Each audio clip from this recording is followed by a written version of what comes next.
All right, welcome. We are live here in Wilmington, North Carolina. Scout DeFalco, Brian Glenn, as we are on the road with President Trump for this 2024 campaign stop in a very beautiful North Carolina. And Scott, the last time that we connected, I can't remember what state that was, but this is your home state here. Well, believe it or not, it was this state. Right, it was. In Greensboro last month, Brian. And yeah, we just love being here in North Carolina. And I told you earlier, 198 days. That is how long we have until the election. And Brian, it seems just like yesterday, I was sitting on my couch in California. I'm watching those election results come in. The following days after that, I'm watching the numbers shrink and the ones for Biden go up. We know what happened there. And I was sick to my stomach when that happened. And I said, how am I going to get through the next 4 years? And hopefully he'll run again. We are here. We are on the precipice of that. 198 days is not a long time, Brian. It's really not. And being here in North Carolina, I mean, this is Trump country. We know that. And as the old football coach Marv Levy, Hall of Fame coach for the Bills, used to say, is there any other place that you'd rather be than right here, right now? I know the answer is no for me. Yeah, absolutely. I'm with you on that. Hey, we'll get a lot to talk about, not only what's happening in this country right now, but also what's happened earlier on the Hill in Washington, D.C. We'll give you a quick, complete rundown for that as well. Plus, we'll show the amazing crowd that has really started to show up here in the last hour or so, because it is a little hot out here. So as far as the people coming, I think now they're all coming out here. Yeah, and the people here are just amazing, Brian. I mean, even when we were walking up to get our press passes, we had someone stop and say a prayer with us. I was going to say, how many times do you think that happens with not only with any other media company, which it does not happen, but it does not happen with anything around like a Joe Biden or a Democrat movement.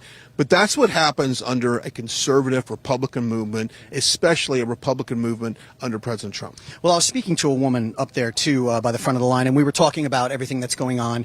And, you know, I said it to her. I said, there's only 198 days left until the election. She's like, oh, my God, I can't wait till we get there. She's like, where do you live? And I said, well, I used to live in California. It was pretty bad out there. I'm in North Carolina now. And she actually started talking about the evilness. Those are her words, the evilness of that party and what is going on. So to answer your question, no, there's not going to be any prayers in that group. And I feel, and I've told you this before, this is biblical, in my opinion. The fight we are having, good versus evil right now. If you really look at everything that's going on, Brian, it is good versus evil, and good always wins. There you go. All right, we've got a lot to talk about, but first let's talk about our friends over at the Birch Gold Company. Now, if you look at inflation, and they'll say that it's only 3%, but we all know that's wrong. It's more into the teens, 20s, even 30%, depending on what category. And that all affects how much you can save. And so whatever you can save, you want to make sure it's in the right place. Our friends at the Birch Gold Group want to extend an offer to you. You can just text the words Trump to 989898, and they'll send you a free information kit so you can make that decision. But, they'll even show you how to convert a traditional IRA into a gold-backed IRA, and they can do that. You'll have tons of tax benefits as well. So go check it out. Our friends at the Birch Gold Group. Text the words Trump to 989898 for that free information kit. We're going to talk about the economy. We're going to talk about the border. We're going to talk about these foreign wars. The last Saturday at the rally in Pennsylvania is when basically Israel took 504 plus missiles launched from various countries. We saw what was happening there. Well, fast forward just a little less than a week later, last night, we saw Iran get hit with a few missiles incoming from Israel as well. So we've got that conflict. It seems like the weekends are kind of when it happens. We'll see, what develops over the next 24 to 48 hours. But this world that we're living in, Scott, the world was not like this under President Trump. So people can criticize whatever they want to about his administration, which I think it's really hard to criticize, and I would love to have those discussions on that. But the world was simply calm under him and not chaotic like it is now. Peace through strength, right, Brian? That's what President Trump has preached, and that's what he did. It's funny, before he got into office, people were saying he was going to start World War III. Basically, everything that's going on now was supposed to happen under his watch. Guess what? It was the complete opposite of that, because he knows how to lead. And that's an underappreciated thing, leadership. It really, really is. Not only do you have to be strong, do you have to have a purpose, you have to know how to delegate. You have to know how to negotiate. You have to treat your country like a business. That's what all the other countries do, Brian. We never did that. When President Trump came into office, we did that. We saw the results, and now he actually has a record to run on. So people can't say that anymore because the world is on fire right now, and it's not because of him. Yeah. Okay, so let me step aside and take a look at this. This is one of the service roads that goes into this airport, and it's lined with these are the merch vendors that typically show up to the rallies, and they sell their T-shirts, hats, flags, things like that. This is a part of the whole culture that's around these rallies, and if some of you watching us, it might be your first time to see what a Trump rally looks like. It's kind of interesting to talk about this, Scott. A Trump rally is between, yes, it's a political event, there's no doubt about it, but it's almost like a music festival vibe because everyone's completely excited. You've got the merch, you've got the people, you've got the excitement, you've got the food vendors inside. Yeah, it's like a rock concert. That's what it is. It's like following the Rolling Stones around every place that President Trump goes. And the thing that I've noticed the most is, and he talks about this in the rallies, the love. Brian, the love. You feel like you're here with family. You're all part of the same team, for lack of a better term. But the love that is amongst the people, it's overwhelming. It's such a positive experience. And, like I said before, there's no other place that you'd rather be than right here, right now. There you go. All right, so you can take a look at some of this. And, this goes down, Scott, a pretty good ways. We were fortunate we got here early, so we do have one of these parking spots over to your left if you're watching us right now. We're here, but I can see kind of where our cameraman is kind of pushing out that way. You can see where the parking lot has extended. Now they're parking people on the other side of this whole area here, which is very indicative of the fact that there's a lot of people here. And think about this for a second. How many people drove up here? They're sitting in their car because they're going to wait to get out maybe a little bit closer to when the doors open up, and which opens up, I was told it opens up around 3:30, so we'll see what happens there. But so a lot of people out here on this beautiful day here in North Carolina. You've got some big races here. You've got a great gubernatorial race. I'm a big fan of Mark Robinson, who I remember made his kind of his debut in the public eye years ago when he showed up to that city hall meeting talking about guns and taking away guns from good guys and how that was not the answer. But so what do you see here? I mean, you don't necessarily live in this county. You live a little bit further west.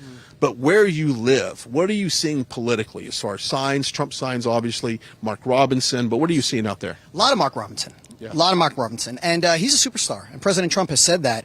I believe he compared him to MLK in a way with how powerful he has been in his speeches. We heard him speak in Greensboro. That was overwhelming. I mean, he has a very, very bright future. And being in this state, and I was telling, Gage this earlier, one of our camera guys, coming from California, being here and seeing the difference, not just when I did my taxes and my state tax just now, but just the feel and the people and how we do things.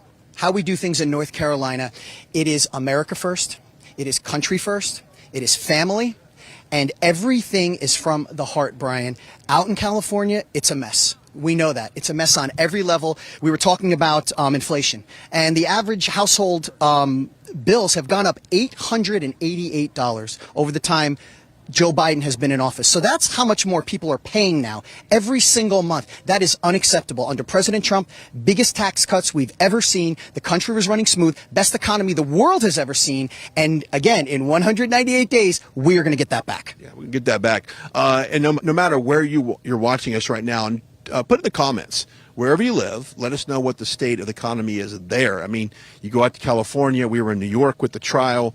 Obviously, I've got lots to say about New York City, and we'll get to a lot of that when we go inside, about this Biden crime trial is what that is. This Biden trial. It should not be happening. But just the city of New York, it's turned into Gotham City in a way. It really is turned into Gotham City in so many ways, and New Yorkers don't feel safe. There's many cities in America where you don't feel safe, and that's from small towns to big towns, that we have these Democrat-based cities have allowed crime to exist. And then, of course, you flood in a lot of the migrants that are coming in. Migrant crime is what President Trump likes to talk about. These Venezuelan gangs, these are confirmed gang members that are committing crimes.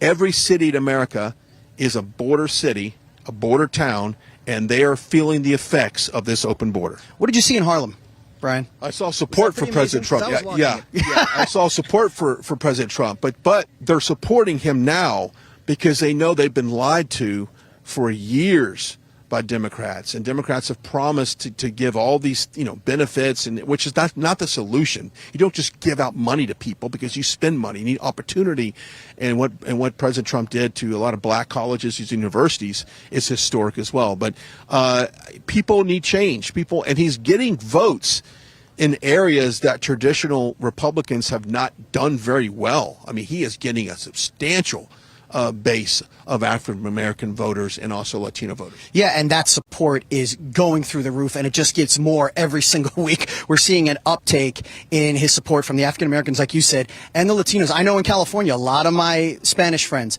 from Guatemala, from Colombia, from Peru, they are all in on Trump, and they weren't. They weren't, Brian, 8 years ago. And over the course of time, they said, wow, look at what this guy's done. They agree with him on the border. That is the number one issue. And especially when you go to New York. Okay, now let's look at New York. Let's look at the crime. And New York, as far as I'm concerned, is in play. And I hope he gets to somewhere there in New York, in Madison Square Garden. He can win New York. New Yorkers are not stupid. Okay, they've had enough. And when you talk about a guy like Bragg, okay, now I didn't know this. My sister just told me recently that she worked with him. They were at a boutique firm in New York City years ago, a very prestigious boutique firm. And she said, Scott, he was the quietest, nicest guy, didn't cause trouble, didn't everything, smart guy, blah, blah, blah. And now he's an obnoxious political hack that is basically trying to take out President Trump. They're using lawfare, and we even hear people like Stephen A. Smith, okay, outspoken African-American, probably the most famous sportscaster in our country, saying that what the Democrats are doing is pathetic.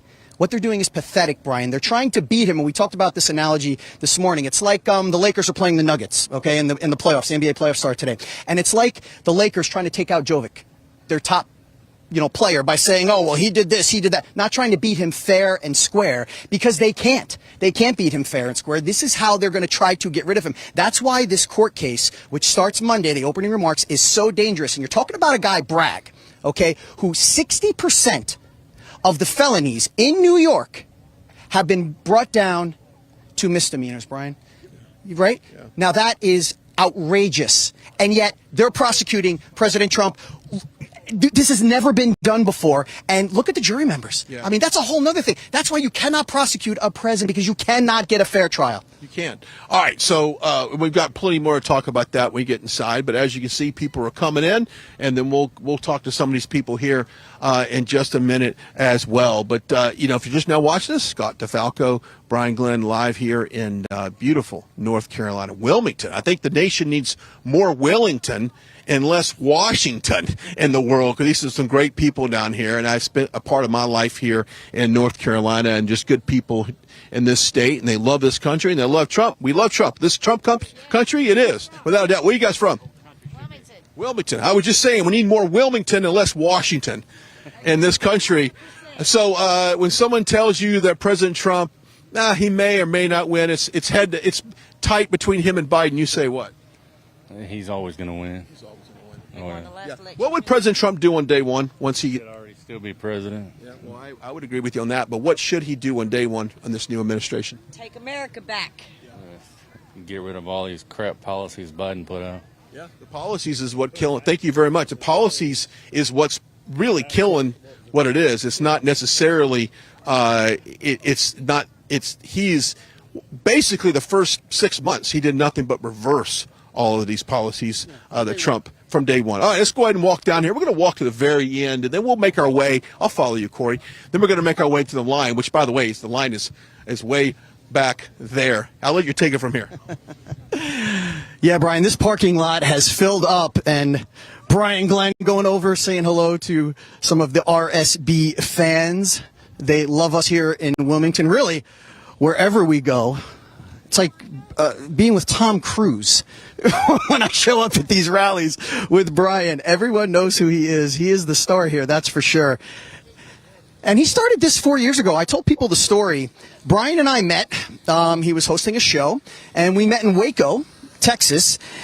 And we talked for about an hour and a half, after the segment about President Trump and our love for President Trump. And being in showbiz for the last 25 years, that was not something I could do at any studio I was at, or certainly with many people that I worked with, because it is a very liberal business. But we spent an hour and a half talking about President Trump, how unfairly he was being treated and how amazing he is and what he overcame and was overcoming at the time to still get done what he was getting done. And then shortly after that, he was, let's just say they parted ways there at that particular television station.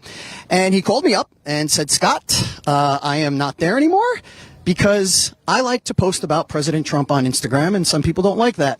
So we prayed about it, and we said something is coming on the horizon, and it sure did. And it led to RSB. He said, I got something in the works. I'm going to let you know about it. And that about a month and a half later, he called me and said, Scott, hey guys, I am working at this network that is going to be President Trump. That's right. That's right. You guys excited to see President Trump today? All right. And so this started 4 years ago, and they were covering all the trials that were looking into election fraud and the misuse of the ballot machines and the Dominion voting machines and all of that. And now this has grown into being really a megaphone, or a magaphone as we like to call it, for President Trump. And we couldn't be more prouder to do that and to help him as much as we possibly can to push the America First agenda. And as you're seeing, it is filling up here. It is a beautiful day here. Once again, we are in Wilmington, North Carolina. President Trump to speak about 7 p.m. tonight. And everyone we have run into is excited. You can feel the buzz. The bees are out. It is buzzing. And people are excited. Who loves President Trump? All right. All right. How old are you guys? You're 16? What's your names? Pierce Robinson. Pierce Robinson and? Carson Baxley. And where are you guys from? We're from Hempstead. Oh, you're from Hempstead. You know, it amazes me because if you go to anywhere Joe Biden might go to, you will never see, first of all, you won't see anyone there, but you'll certainly never see anyone your age there that are so invested and involved with President Trump. What is it about him that you love so much? Like, why are you here today? Well, I like to hear when he talks because he ain't scared to say nothing. I like that about him. Yeah, you can say that again.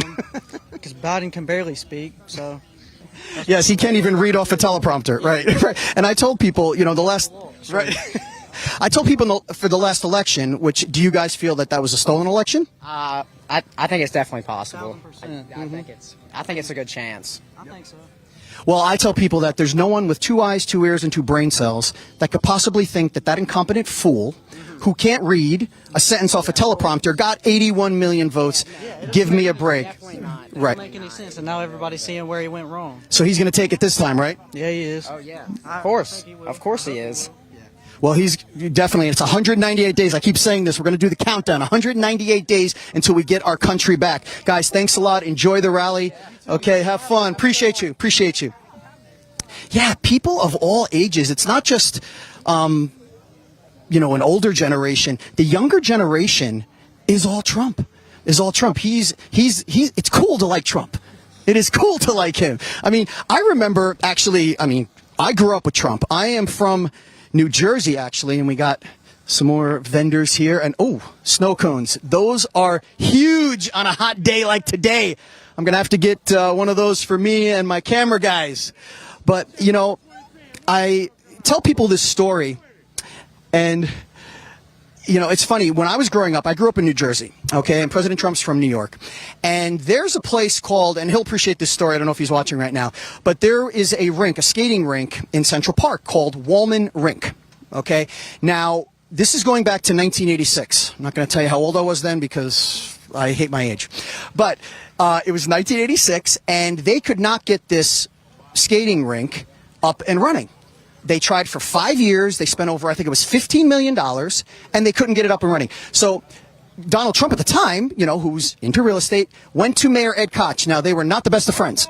Okay, they were not fans of each other. And he went to Mayor Koch and said, look, this was in July of 1986. He said, I'll have this thing up and running by Christmas. And Koch was kind of like, hesitant, didn't want to give it to him, blah, blah. He goes, I'll have it up and running by Christmas under budget. So at the time, he gave in. Mayor Ed Koch, he said, okay, go ahead, take it over. This was in July of 1986. By November 1st, President Trump had the rink open, and it was, I believe it was 30 or 40% under budget. So he's doing an interview for this, right, on television. I think it was WOR or WPIX in New York at the time.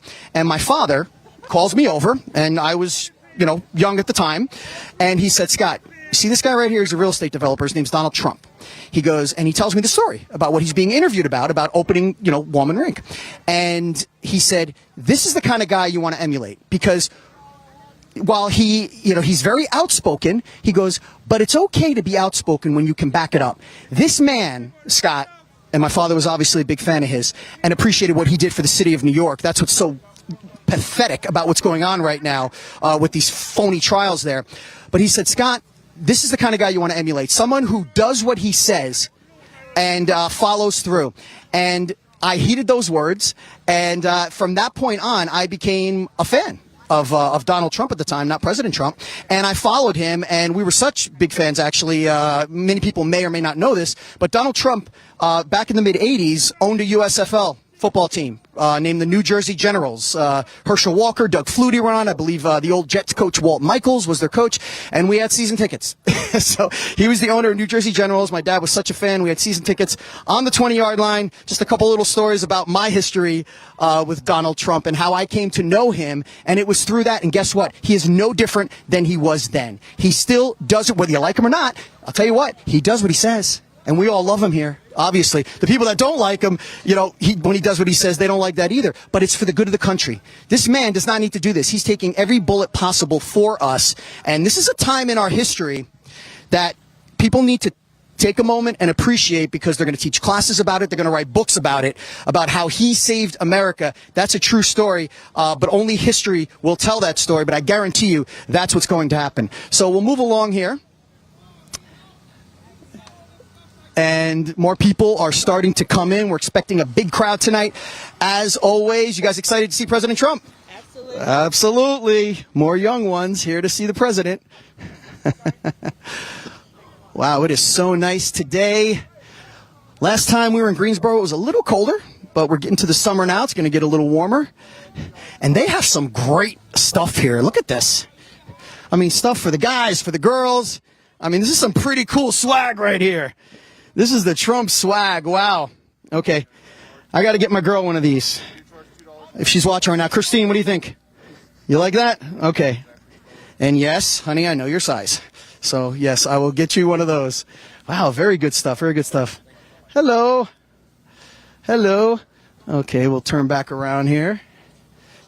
And we'll start making our way back towards the front. Lots been going on this week. And President Trump obviously had to deal with that ridiculous trial in New York. Opening statements will start on Monday. They had to go through many jurors because they found out a lot of them were biased. What a shocker. And they could not fairly or give him a fair trial. And this is the problem. And this is why the judge, also a Democrat, his daughter raised money for the Democrats. Yeah, you're going to get a fair trial there. Okay. I believe, and Brian and I are going to talk about this, but I believe that they're pushing this so hard because they want to get a conviction on him before the election. They know in any of the other phony trials, they're not going to be able to do that. The other cases are falling apart, especially the one in Atlanta with Fannie. I call her Fannie, not Fawny. And with Fannie Willis and that whole debacle. But up here with this Alvin Bragg thing, and you hear experts talk about it. President Trump had a stack full of legal experts that were talking about just how ridiculous this is. This is unprecedented. And like I said earlier, this is why you cannot prosecute a president, especially for something as crazy ridiculous as this. It makes no sense. Jonathan Turley says it best, and I really listen to him. And if you don't know who he is, he's a law professor at George Washington University, and he's been very outspoken about this, that this is a violation.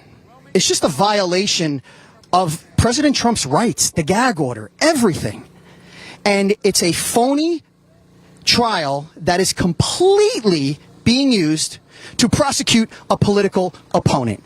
And that's what we cannot have. And Jonathan Turley says that the best. He really does. And again, President Trump had a stack of legal experts saying basically the same thing and how ridiculous the trial in New York is. And again, Brian and I will talk a little bit more about this. And I think he's back now from meeting all his fans. You are a rock star here. No, what happened is I lived out here about 20-something years ago. Oh, right. And I saw a family walk out that I have not seen from like late 90s. Oh, wow. Yeah, like 2000 probably. So I said, wait a minute. It's crazy. So you never know who it's going to find. I want to bring in Natasha real quickly. We often talk about changing the world that you live in and getting into politics. And a lot of people say, well, I don't want to run for state rep, or I don't want to run for Congress or governor. But I can run from a school board, because that's kind of where a lot of the change happens in the school boards, on city councils. Natasha 2 for school board. Okay, tell me what district this is in. This is New Hanover County. Okay. Wilmington's what it's best known for, but the district is New Hanover. Okay. What got you motivated to run for school board? Well, I've been involved since 2020 with the COVID shutdowns and the mask mandates. 2022, I launched the Moms for Liberty in New Hanover County. Okay. I thought that by advocating in that fashion, I would learn more about the school board, and I would learn how to effectively get things done with them. We were one of 17 counties in the nation in the last election to flip to a conservative majority, and we had such high hopes that everything we had advocated for would be done. And unfortunately, that just was not the case. So in the last November, December time, this community learned that our superintendent was trying to shut down a high school program, a high school for special needs, exceptional students, so they could leverage those resources for illegal immigrants, illegal aliens. Okay, so immigrants are coming into your school district, so they say, you know what, we're going to shut down these programs that we already have in place to help these students to let the illegals in. And mind you, this graduation program, they had a higher graduation rate than one of our other traditional schools. When that happened, I realized that for me to really make any effective change, I had to get involved and run for the seat. Okay, so when's your election? November 5th. Okay, so November 5th. How could people follow you? Okay, you got a website. Let's say your website. NatashaForSchools.com. You can follow me on Twitter, NHC Moms for Liberty. I have a Facebook page as well, all under the same title. But if you could go to my website, that'd be awesome. See what I'm fighting for. Okay, let's talk about President Trump. What should he do on day one when he gets back in office? Shut the borders.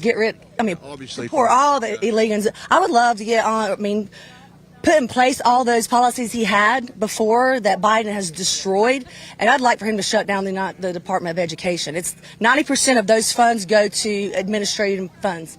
It's interesting. Whenever President Trump talks about shutting down the Department of Education, that gets one of the loudest applauses from any of the rallies. So if President Trump is watching us right now, if you're getting people in your ear that say, Mr. President, that maybe we shouldn't do that, don't listen to them, because people like you that are on the front lines, that's exactly what you want them to do. We want the resources that are dedicated to our students to actually get there, and that's not happening. There are better ways, more effective ways to educate our students, not indoctrinate them. Yeah, great. Once again, the website, NatashaForSchools.com, NatashaForSchools.com. If you live in Hanover County and you want to change the world, you can go through Natasha. She'll do that. Thank you so much. I appreciate it. Thank you. As we're live here in this beautiful state, you never know who you're going to run into. Great job on that. As you can see, it's a little hot out here. We're not going to lie to you. I'm glad it's like this, because I came out of New York and it was a little cold. And the weather here in the mid-Atlantic states, as you know, because you live here, yes, I do, can change constantly. Like tomorrow, they've got storms coming. It's supposed to be freezing tomorrow, and I got to be honest, I will take cold over hot any day, although I do remember seeing you in Iowa during the caucus. that was the coldest caucus. I was glad I was not there. Yeah, that was negative 47 at the Iowa caucus, which was the coldest caucus on record, and the most people turned out for the caucus too. So cold temperatures did not hold anyone back from that. So we've got people coming up. How we doing? We're live on the air, Right Side Broadcasting Network. We're here for President Trump, to support him. What should he do on day one when he gets back in office? I know there's probably a laundry list of things. To dinner. Take you to dinner. Okay, I will say that is the first time I've ever heard, and that's a very realistic response. I like that. Take her to dinner, and then after that, close the border? Ask a college student. Okay, what's it? I don't have an answer. First day in office. First day in office. Close the border, economy, foreign wars, stop the Ukraine. Yeah. Yeah. Help me less broke. I'm really broke. I need help. Yeah. Help me, help college students, please and thank you. Well, that's the cost of living on that. That's what that comes in from. And Scott will come in here for a second and talk about that. But she echoes a lot of concerns right now because the cost of living affects everyone, especially college students and people that might maybe are lower income as well. Yeah, we talked about it. That was great, by the way. Yeah, take me to dinner and help me with my bills. Yeah, and that's really what people care about, the border and putting more money in their pockets. And we talked about it, $888, Brian, more people are spending every month to try to take care of their families. I mean, when you think about that, I mean, that's what, I'll do the math in my head real quick. What, it's almost another $10,000 a year, just under $10,000 a year. Yeah. I mean, that is crazy. Yeah. I mean, think about that. If you got a $10,000 raise, that would be huge. That'd be huge. Instead, they're taking it away and they're adding it to your monthly bill. So, yeah, it doesn't add up and it's a problem, a major one. It is a problem and it's affecting everyone. Okay. So let's go ahead and tell you what we do. We'll walk slowly back that way. And let me do a quick check of the time. If you guys are kind of unpacking what we're doing right now, we're 30 minutes past the bottom of the hour as we make our way to the 4 o'clock hour, and as we the doors should be opening here shortly, letting all these people in, and then that's when we'll continue our coverage inside. But until then, we're outside. We're glad you're joining us. Now, this is the first rally post New York trial. I mean, President Trump has been sitting in a courtroom all week. In probably a very uncomfortable chair. Yeah. They're not going to give him the best chair to sit in, let's just be honest. Sitting in there all week, listening to a judge, listening to potential jurors, which you've got people who get their information from TikTok, and that's true. We can talk about that here in a little bit. This is probably a great break from all of that. And I was with President Trump in Harlem the other day when he stopped by the bodega. And we saw the response, and I have only got to imagine that President Trump enjoys getting out of that courtroom and talking to the people. Well, that's his wheelhouse, and that's where he loves being, out here with the people. That's what's gotten him through all of this, and he talks about that. People say, how do you make it through? How do you deal with all this? He says, you people.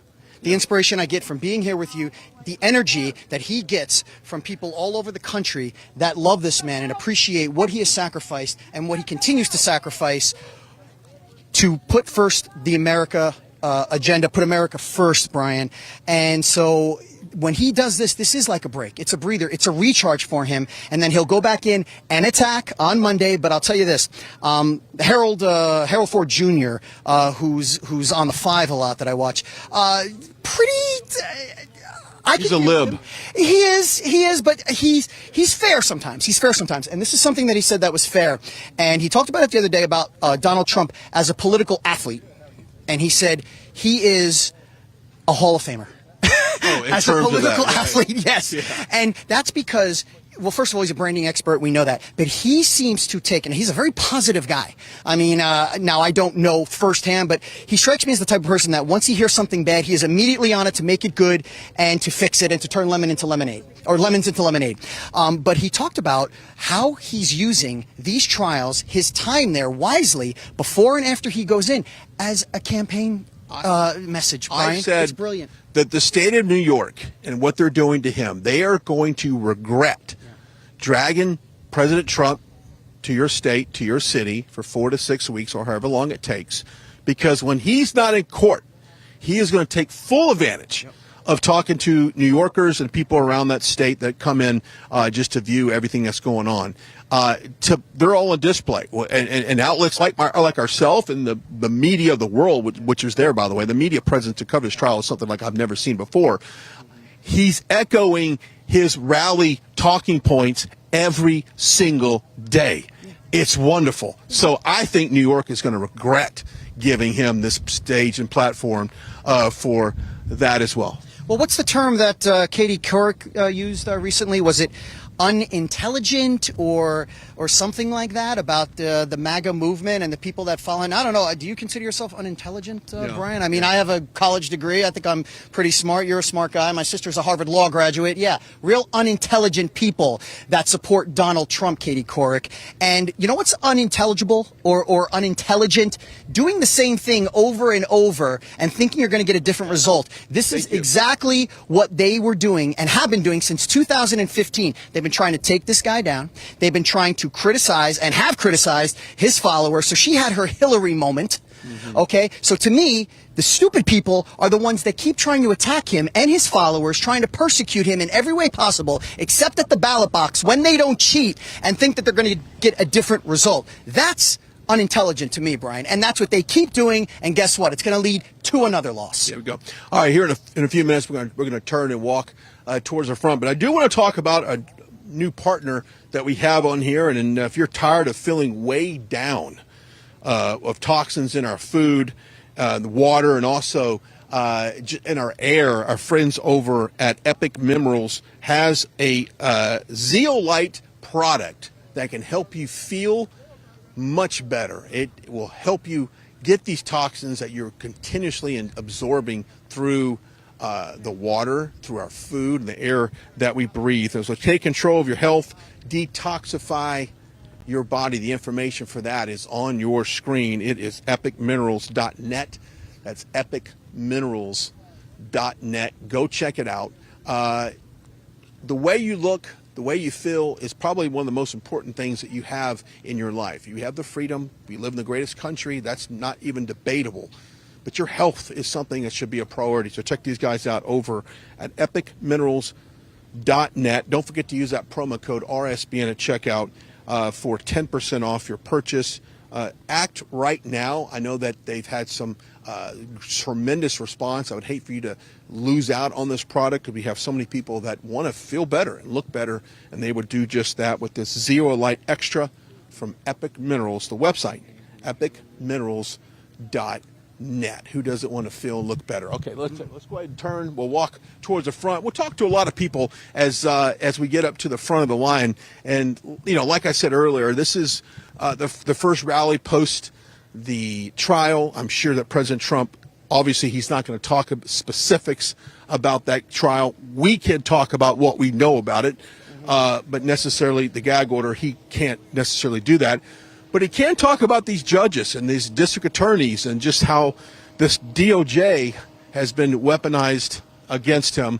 And we'll talk about that. Plus, breaking news over the last hour or so is the House has passed a foreign aid bill. And we'll kind of get in the weeds of what that means in the direction of the way I think the House is going to go at some point because we have this overwhelming support towards helping foreign countries rather than our own country. And that's exactly what is happening now with this foreign aid package, helping Taiwan,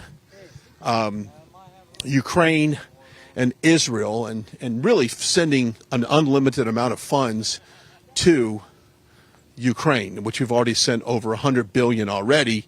We don't quite know where that money is at and what it's done.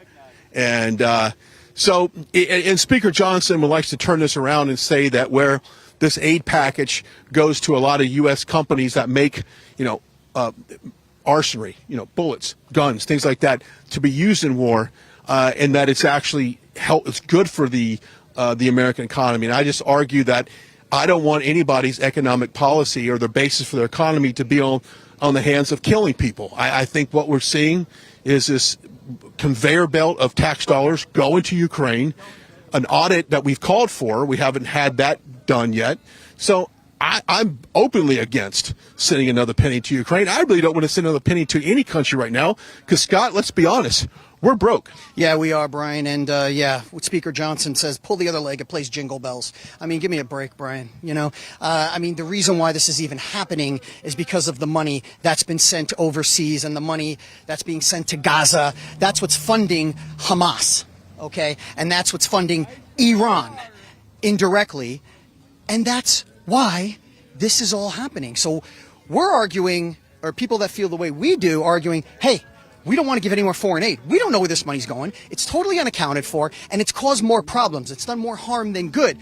I'll tell you what, you talked about it on the way over. You know what? I'll take that $113 billion and let's do something here in America. Let's close our border. Let's help the homeless. Let's do infrastructure here. Because the bottom line is we can never account for that money, Brian. And we know that it's not going into the right hands. Some of it, and it doesn't matter if it's a little bit of it. It cannot happen. And that's something that President Trump cut off. And none of these things were going on. And we're creating more of a problem. The more money we send, the bigger problems we're going to have, the more war we're going to have, and the more mess he's going to have to clean up when he gets back in office in November. Yeah, that's it. All right, so we can kind of see now how the line has formed. And I was encouraging some friends earlier that got here. I'm like, get up front. Let's get the line going. Because as you can see, this line has really kind of stopped. And now through the bike racks, and we'll show you what that bike racks look like to come all the way back this way. So quite the turnout so far here in Wilmington, North Carolina. We're glad that you're joining us on this beautiful Saturday afternoon, and to kind of recap what we were doing last Saturday. We were in the great state of Pennsylvania, we got the news that 509 plus missile rockets, artillery were being launched towards Israel from several various countries, and that's just something that, of course, seems like. There we go. We got. Well, let's. We'll talk to. She's talking to somebody real quick. We'll talk. Like we always say, we got to get involved in local politics, statewide politics. It matters, Brian. Yeah, it matters. So, Michelle, I'll bring you in here. How you doing? We're live on the air right now. Brian Glenn, Right Side Broadcasting Network. Fabulous. All right, tell me what you're running for. I'm running for State Superintendent of Public Instruction. Oh, my goodness. So, let's back up. Have you had a public office prior to this? No, sir, I have not. What got you motivated to run for office? I'm motivated because our kids cannot read, they can't do math, and they are not prepared to be critical thinkers and to be able to take the jobs that they need to take in order to make our state and our nation be prosperous and stay free. President Trump often talks about doing away with the Department of Education. He gets a huge applause. You're obviously in support of that. Yes, sir, and that's one of the reasons I'm running, because until that department is done away with, we need somebody who's going to be a firewall between D.C. and North Carolina and make sure that we are upholding quality academics as well as the values that North Carolina families hold dear. So what are some of the stats as far as the learning levels of here in North Carolina in particular? Let's kind of maybe put it in its perspective as far as the country goes. Where are we at? Yes, last year, only 25% of our 8th graders across the state actually passed their nationwide tests in math, reading, or in science. We are in a critical literacy crisis here in North Carolina. And you add to that the safety crisis. We had 1,500 teachers in a year that were assaulted, and those were the ones that were reported. Yes, sir. And it's time for us, we've got to get back to discipline and safety and academic excellence. What is the repercussions of someone assaulting a teacher here in this state? Sadly, because of what happened back in 2012 when President Obama set forth restorative justice, there's not a lot of repercussions, and a lot of our administrators and our teachers' hands are tied. And that's why I want to be the next state superintendent, so we can bring safety and we can ensure that our laws are upheld and we can ensure that teachers and staff are safe in our schools. Okay, so let's give us the website where people can go to, social media pages where people get involved, because like I said earlier, it all starts in the schools. And if you could change the schools, you make sure that they're run properly and the kids learn the right things, it produces a better society. So what's the website? It is morrow4nc.com, and you can find me at Michelle Morrow NC on any of the social media platforms. Okay, let's talk about real quickly, Mark Robinson, huge favorite in this state. Yep, he's been a friend of mine. He actually endorsed me back 2 years ago when I ran for school board in our local county. And so he and Yolanda are good friends of mine, and we all want the same thing. We want our schools to be safe, we want our kids to be trained up, and we want them to know that they live in the greatest country in the history of the world and to be proud to be an American. Website, once again. Morrow4nc.com. Okay, that's it. I'm telling you, if you live in this area, you live in North Carolina, you've got to do it and help. Thank you so much, and please let us know how we can help you as well, because we want to promote all of that the way we can. Scott, thank you so much. As we let's try to show the line real quick. This is kind of where, well, it comes in, and there it is. It's gotten pretty substantial over the last, what would you say, 30-something minutes ago. I mean, Scott, it's it's pretty intense. So, Yes. oh, wonderful. So, and I often say for people to get into politics, you don't have to jump in at a state rep, a congressional Congress. You start at the schools. Yeah, absolutely. And that's a way to get involved. And a lot of people, begin there, Brian. The education system is a bit skewed, you could say, in the country right now. And that's one of the things we're fighting against and we're trying to implement. And a lot of parents across the country have had major issues, obviously, with some of the things that are being taught in school, some of the things that are being allowed. So that's a great level to get in at because you can really make a change there. You really can. And then you can move up from there. A lot of times, people think that just because they don't have a history of it, right, they don't have a family member who's in politics, that they can't get into it. And look what Marjorie did. Marjorie came in, ran, and she beat out 9 people to get into. That very qualified people. Yeah. These are people that were doctors, lawyers, and of course she was a business owner. Yeah. But yeah, she beat 9 fellow competitors. Let's pause that thought. We've got to take a break as we're live here in Wilmington, North Carolina. On the other side of the break, we'll talk to some more of these people and get to know what's going on as we are here on this beautiful Saturday here in North Carolina with President Trump. Don't go anywhere. Welcome to the Right Side Broadcasting Network. We're not like the other media outlets out there that cut and edit what other people say. In 2015, we were created by our founder, Joe Seals, to cover President Donald J. Trump's speeches and rallies, to which we continue to do to this day. We've also covered important conservative events like CPAC, tvOS, March for Life, and many other important events and hearings around the country. We were made for people like you, everyday Americans who are tired of the mainstream media, who are tired of being lied to, manipulated, and fed an agenda. Our goal here at Right Side Broadcasting is to allow you to see the truth, giving our correspondents and commentators a wide latitude to speak their minds. You won't find anything like this in the mainstream media. Your support through your donations, locals, and supporting our advertisers allows us to continue to cover important events around the country each and every day. So, from us here at Right Side Broadcasting, thank you for supporting us and the right side of history. I'm excited to announce we're having a huge MyPillow spring sale, and here's a few examples. Buy one of our MyPillow 2.0s, you get another MyPillow 2.0 absolutely free. Made with cooling technology, the best pillow ever just got even better. And this just in, 9 brand new colors and styles of our Percale bed sheets. They're made with the finest long staple cotton, and now you can save 50% or more. That's as low as $24.98. And for the first time this year, I'm bringing you our My Slippers and Sandals for as low as $25 a pair. So go to MyPillow.com or call the number on your screen. Use your promo code to get your MyPillow 2.0s. Buy one, get one free. Percale sheets as low as $24.98. My Slippers and Sandals as low as $25 a pair. And for a limited time, when you order $75 or more, your entire order ships absolutely free.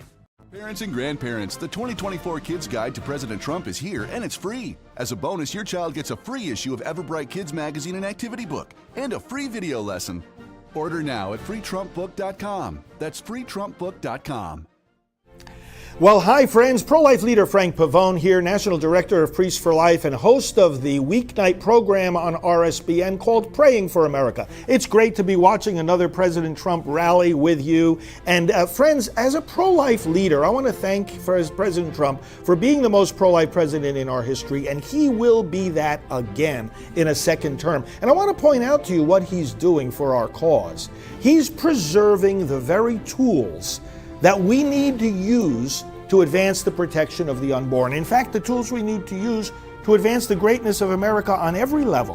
When he says we have to win this election, He's not just talking about, oh, we have to get power. He's talking about we have to preserve the freedom of speech that the Democrats are destroying. We have to preserve the freedom of religion, of the press, of assembly. We have to end the weaponization of government, that is, for example, throwing peaceful pro-life people into jail, although they've committed no violence. President Trump knows the way we need to go, because unless we win this election and put him and his team back into power, well then the Democrats are going to destroy the very substance of our freedom and our Constitution. We know that. We in the pro-life movement are grateful for him and are behind him. We will continue to work for victory in this election, as I know you will. Join me every weeknight at 8 p.m. on RSBN for the program Praying for America. We not only comment on the news, we pray over the news, and we look at what's happening in the light of the Word of God. Onward to victory, my friends, and God bless you for all you do. Pro-life leader Frank Pavone here of Priests for Life. What's up, guys? My name is Jaden Hurd, and I have a Christian show called Let It Be Heard, where we analyze culture and current events from a biblical perspective. I highly recommend you guys check us out. We now have episodes every Monday, Wednesday, and Friday. And basically, what happens is we react to videos, we have talking points, we have on guests, and it's very exciting. Come check us out on Rumble on the RSBN channel. God bless you guys.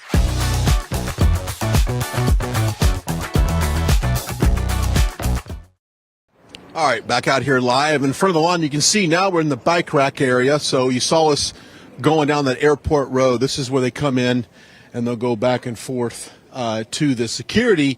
The white tents are where the mags are. That's where everyone gets security wand to make sure everybody's nice and safe. But if you're watching us at home and you're thinking about coming out, guess what? The doors are open. They're letting people in. And we're all excited. President Trump's coming today, aren't we? Yes. Absolutely. Go Trump. Go Trump. That's right. I've been asking people on day one, what should he do? Close the border. Close the border. Overwhelmingly. Open the pipeline. Open the pipeline. There you go. So we're going to bring the cost of oil down and U.S. oil exploration go up and do the border. And Scott, I'll bring in here Scott DeFalco, who is now lives in North Carolina. Mm-hmm. I've always said that the cost of living, the gas, is the lowest hanging fruit in terms of trying to, how do you counter a Democratic message? Well, you do that. You say, look, under President Trump, the average cost of a gallon of gas when he left was $1.87. $1.87, and now it went up to, and when I was in California, almost $9 a gallon, Brian. And that's something that he was saying while he was campaigning. He said it's going to be $8, $9. People are like, come on. I didn't believe him. Right. I said, there's no way gas I was even skeptical. And being in L.A., as little as I am, my son was paying $7 for gas in Los Angeles, and I was like, President Trump told us. Yeah, he said it, and he did say 9. I remember him saying 9, and I was like, well, I believe him that it'll go up there, but I don't know about that much. And then God is my witness. I remember pulling into the gas station saying, I cannot believe it. He was right again. I am paying $9.21 for a gallon of gas, and that was less than a year after Biden was in office. So, yeah, Brian, I mean, those things make a difference. You hear people mention it all the time. Gas prices, food prices, people aren't able to buy houses anymore because the mortgage rates are so high. It's all right there in front of you. Yeah. Okay, we got some people coming in. I want to see if we can't get a little bit of an idea over here. Everyone's walking, circling around. Conveyor belt here. President Trump should do on day one, what should he do in office? Yeah. Pipeline. So you said the close the border, pipeline. That's the third time we've heard. That's the third time. Third time we've heard pipeline today. Yeah. Save our schools. Save our schools. Save our children. Get rid of the Department of Education. Absolutely. 100%. Yes. I was a teacher myself, so there you go. From here in New Hanover County as well. Well, she was telling me that teachers are getting assaulted by kids.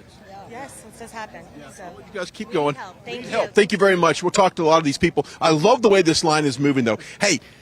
Here's a great book you need to get. It's freetrumpbook.com. It's going to talk about all the accomplishments of President Trump. It's going to talk about the things that your kids won't see on TikTok. They may see a little bit of what Trump does on TikTok, but overwhelmingly online, the teachers in school, they're not going to tell your kids about the accomplishments of President Trump, but this book will.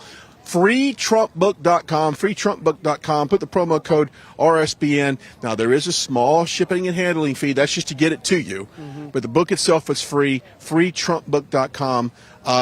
It's funny.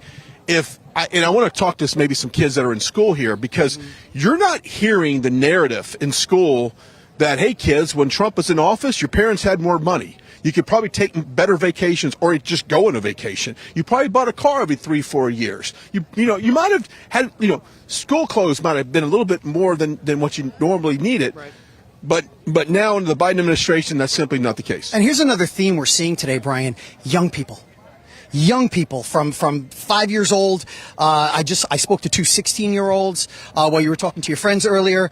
How involved they are in loving President Trump, and I always believe everything is parenting. I really do. I believe so strongly in that chain of command, and the parents are teaching their children what is going on in the world, and they're showing up. And they have a voice, Brian. They have a voice. Two 16-year-olds knew exactly what was going on with the economy. They knew exactly what they wanted President Trump to do. They backed him 100%, and they couldn't be more than happy to be here today. Yeah, let's just keep the camera, if we could, Corey, on the line so we can talk a little bit about it, and everybody can wave when they go by, because we are live on the air. Yeah, you watch? Yeah, good. Very cool. Where are you from? Well, I'm here now, but I was Massachusetts, and I'm so glad I'm here. You escaped Massachusetts? Yes, I escaped Massachusetts. Oh, yeah. Well, that's a lot scarier, but just as close. Just as close. No, we love your programming, and thank you for being there. There he goes. The check is in the mail for that. That is not. I'm always amazed. No, I'm not. When I first came to Right Side, I was always amazed how many people would talk about this, and you know what? People truly enjoy what we do, and I'm very blessed to be able to do this. But I don't think they say that about a lot of other people. How we doing? Good? Good? Enjoying ourselves? Oh, yeah. Can't wait. Yeah, we're dealing with the heat, but it's worth it. First Trump rally, second Trump rally? First one. Second, first. Eighth Trump. I love when it's their first rally, because they have no idea what they're getting into. And he's been sitting in court all week, so he's going to show up and he's fired up, ready to talk to everybody. I was outside the courthouse and I was fired up. I tried to break in the courthouse. This is going to be a landslide. They're not even have to worry about election integrity. It's going to be a landslide. That is possible. I agree with you, but I think he said overwhelm the flood the polls is what some people say. Too big to rig. Too big to rig. When they didn't see us coming. That's right. That's right. Amen. I just love it. How you doing, man? You're good. How about yourself? Hey, where you from? I'm Dale. I'm from South Texas. There you go. South Texas. All right. Well, I'm a Texas guy myself. First rally? Second rally? Oh, this is probably my fourth or fifth. God bless you guys. So God he bless. knows what he's getting. Yeah, Dale knows exactly what he's getting into today. All right, Dale, thank you so much. South Texas. What's it? Yes, sir. How you doing? Very good. Where are you from? High Point. High Point. North Carolina. I know Yeah. exactly where that's at. First thing President Trump should do in office is what? Yeah, close the border, build the wall, finish the wall. Close the border, all these nice things that. We really got to clean up the streets, and we got a lot to do. Yeah, we got a lot to do. You mean clean up the streets as far as the crime, the petty theft, the rampant? Just the homeless and everything. We got. If it was me, it'd be FEMA camps. Get them back to work. This country could use. Put people to work all over the place. This country just sent another $63 billion earlier today to Ukraine. Can you imagine if we had that money to help our own people? It's ridiculous. Those are Fed dollars. That's funny money. And Trump started, he pushed along the quantum financial system. You don't think it's tracking all that? The good money, my Fed dollars, they're good. Trump will honor that. We'll get it in gold. The rest of it, whatever went overseas, is gone. It is gone. There's no accountability for it. You're losing your place in line, my friend. I don't want you to. I feel bad every time 100. I know. Don't cut that. It's all good stuff. Oh, no, we're live. There is no editing with this station. I just hate that he kept losing his place in line. But it's interesting because if you look at the amount of money that we're sending Ukraine, could you imagine what we could do with that money here in the U.S.? Oh, Brian, we just talked about it. Yeah. Yeah, we just spoke about it. And, it has, this is the first time we've heard pipeline. Or at least I have. No. We've heard a few different lines, a few different times today. And that's really interesting because that's something, again, Biden said he would never stop. And then immediately, first day in office, shut it down. And look what it's done. Drill, baby, drill. Well, if you remember, just 2 days ago, Biden protected Alaska. Some of the oil preserves they had over there, some natural resources they had over there. You want to add something to your? I just wanted to say on Tuesday, I am going to be announcing that we're having a security council for our schools, and it's from people that were actually a part of President Trump's Safer Schools Coalition, some of them, and I didn't know. Okay, all right. So, well, I don't want everybody to know. I was just wondering if you guys are still going to be in town in North Carolina, and if you had. Fortunately, after tonight, I'm okay. on. But once again, the website. Can they go to a website or anything? Absolutely, yeah. Morrow4nc.com. Okay. That's the website. And you can probably send her an email, and she'll get that security information over to you. Thank you. Yeah. And you got to be real careful what you say on this network because it does go out to millions of people. I'm going to talk to you real quick. We're called Right Side Broadcasting Network. We're one of the biggest, probably the biggest supporters and broadcasters for President Trump. We've been around since 2015. Wonderful. That's wonderful to hear. Yeah, nice to be here. 2015. That's before he announced. There you go. We were there from day one. So are you in the area? You live in the area? Yes, I do. Yeah. So what should President Trump focus on when he's back in office? Cleaning up the swamp. The swamp. The corruption in our government. Yeah. In our government. Yeah. Get rid of anything that is playing with our elections. Because he is President Trump. He won it. Yeah. I don't want to lose you. You're losing your spot in line there, sweetheart. You might want to get in there. Thank you so much. Thank you. I feel bad sometimes because all these people are passing her up. But, people say they clean up the swamp, the corruption's in our government. At the very top. At the very top. At the very top. I mean, let's be honest. This is the most compromised, corrupt president we've ever had in this country, Brian. And it's all right there in black and white with all those money transfers. And could you imagine if Don Jr. or Eric had done the things that Hunter Biden did while President Trump was in office? He would have been impeached and thrown out of office already, Brian, if he did those things. So this is a compromised president. It's been proven. It has put our country at risk. It's treasonous what he's done, and I'm not overstating that. And that is why we're in the position we're in. I can't help but think part of the reason why he took away, he opened up the Russian pipeline again. Why he's sending money over to these foreign countries that we know he has received money from. It's all too fishy, Brian. It really is. And we need to clean that up. And President Trump doesn't need their money. He is the most transparent president we've ever had. There you go. Live look right now. Everyone's in line here in Wilmington. Let's turn the camera a little bit that way now, Corey. Let's show kind of how that line goes goes to your right, down the street where we're at. So if you're watching us, and a lot of people stream us on the way in because they want to see exactly how long the line is. I don't blame them. I'd be quite honestly doing the same thing too. Trump 2024. Okay, we've been wanting to talk. I'm not going to leave you hanging there, my friend. I'm not going to leave you hanging. All right. So what should? Let me ask, first of all, how old are you? 12. 12. Okay. Do other 12-year-olds in your school? Are you homeschool or do you go to public school? Public school. What do other 12-year-olds think of President Trump? He's good, and one kid brought a flag to our school. What happened to that kid? Nothing. Nice. Nice. That's my kind of school. All right, so what should President Trump do on day one when he's back in office, from a 12-year-old's point of view? Secure the border and make sure everybody's okay, and make sure we're friends with everybody and the country's all safe. God, look at this kid. He's got more wisdom than a lot of people in Washington. I want more Wilmington and less Washington in the world. Yeah, that's great. That's great. So these your parents, I'd say they're behind the camera waving. That's wonderful. First time to see President Trump? Yes, sir. Oh, my goodness. I like this. President Trump, if you're watching us right now, what's your first name? Maddox. Maddox, you've got a rock star over here named Maddox that loves you, loves this country, wants us to secure the border, clean up our streets, make this country safe so you can grow up. I know that when I was your age, I had no idea what I want to do for a living. I'm still trying to figure that out, to be quite honest with you. But what would you like to do when you grow up? Have you thought about that? I'd like to take a part in my dad's company and grow it more. There you go. Family business is the backbone of America. Small business. That's why President Trump is pro-business, pro-America, and he wants to invest in our own country. Give me a high five on that. 2024, baby. That's right.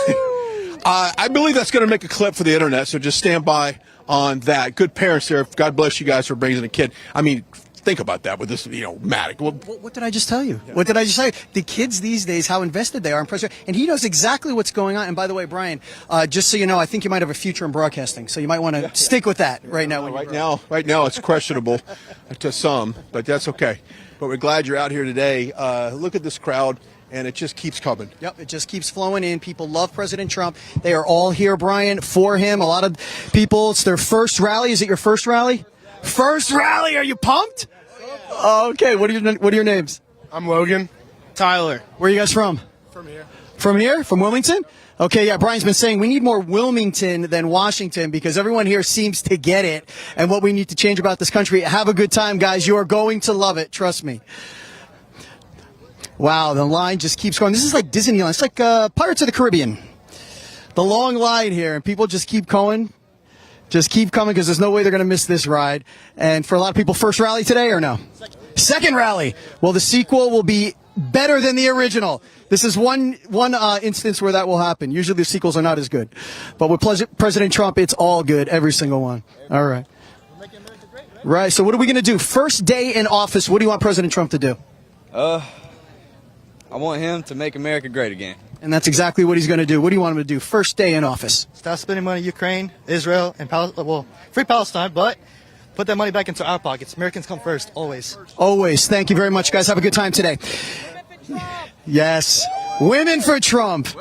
Lots of women for Trump. What's funny is President Trump will say, the women love me. Because the left wants you to think that women do not like him. Well, of course. And, they say, oh, well, he has to do better with suburban women. Really? Suburban women want to feel safe, Brian, and they want to feel heard. And they want him to lead. That's what they want, and that's what he does. And when people say, oh, well, he didn't do well with suburban women, I throw all of that out the window. I can't stand hearing that because we all know he won that election in 2020. So he's just going to, yes, he did. He's just going to keep doing better. Yes, he did. And he got 12 million more votes than he did the first time, which no incumbent president has ever done. I believe it was 74, 75 million, and we know it was more than that. So the fact that people say, well, he needs to do better with this time. First of all, his numbers with African Americans are up. His numbers with Latinos are going through the roof, especially because of the border. So no, he doesn't have to improve on anything. He just has to keep doing what he's been doing, fighting like he has fought, and he is going to set a record with the amount of votes he will get this November, Brian. Again, I'm going to say it. Second rally? Oh, well, I told them before. The sequel. Oh, Trump socks. Oh, she's got Trump socks. Well, God bless you. It's good to see you up and walking. The sequel's better than the original, I promise you. Welcome back. Yeah, fighter. Did you see the Trump socks? I did. I love that. I love that. God, the energy here is just, I said the bees are out, Brian. There's a buzz. There's a buzz. It's buzzing.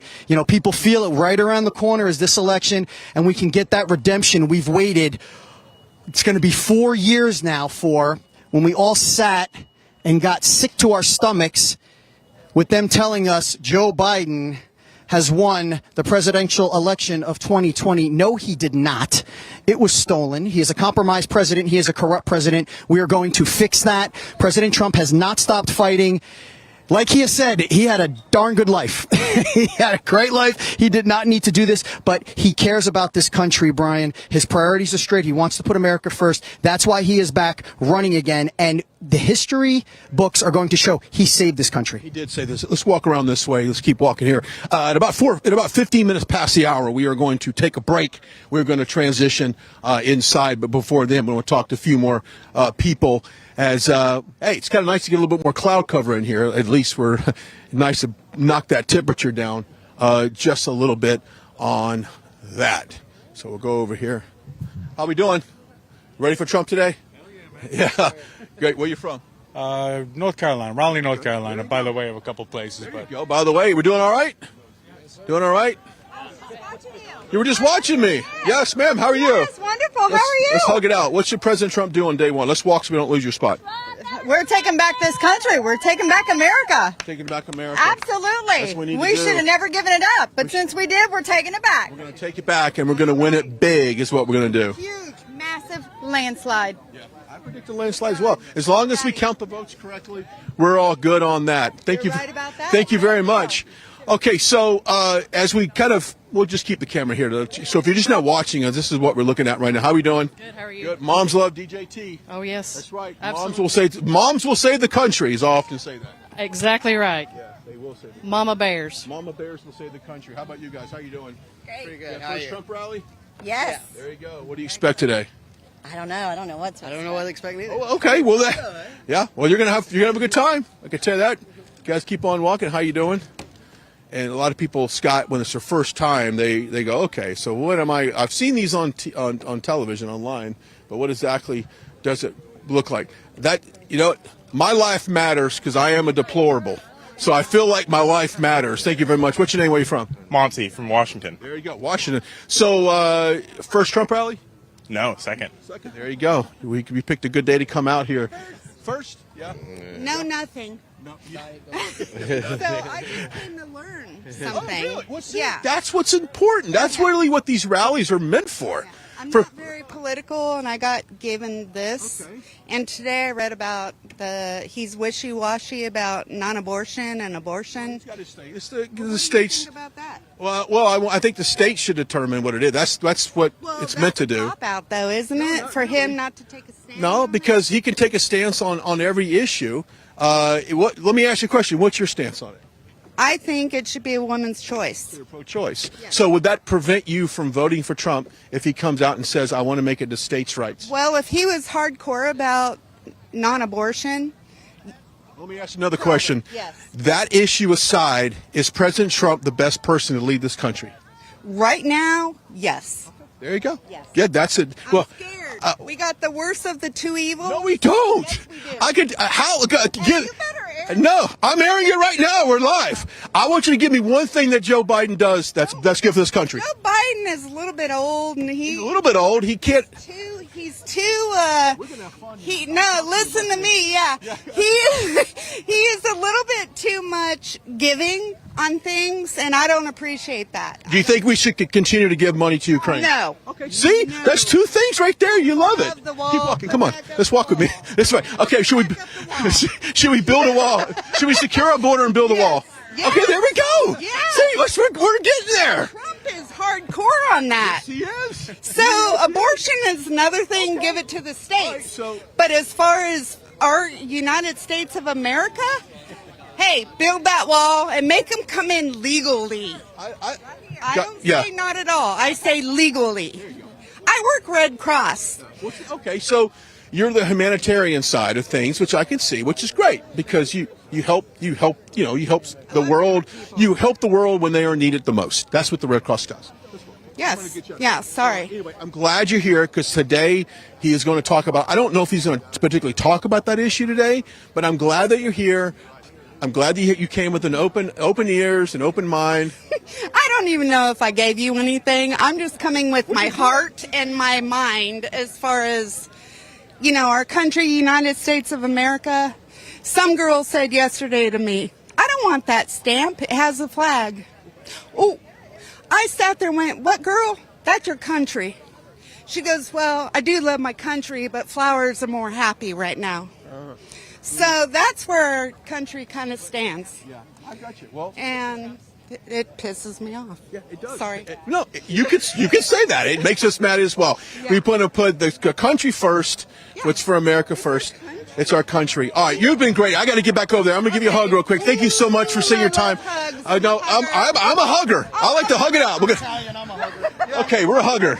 You want a hug? Thank you. Hey, we're gonna hug her. All right. All right. Thank you so much. Get back in line. We're gonna see if we can go back the other way. We're gonna Frogger our way back this way. That was a very interesting conversation because I don't think initially that she was 100% behind Trump.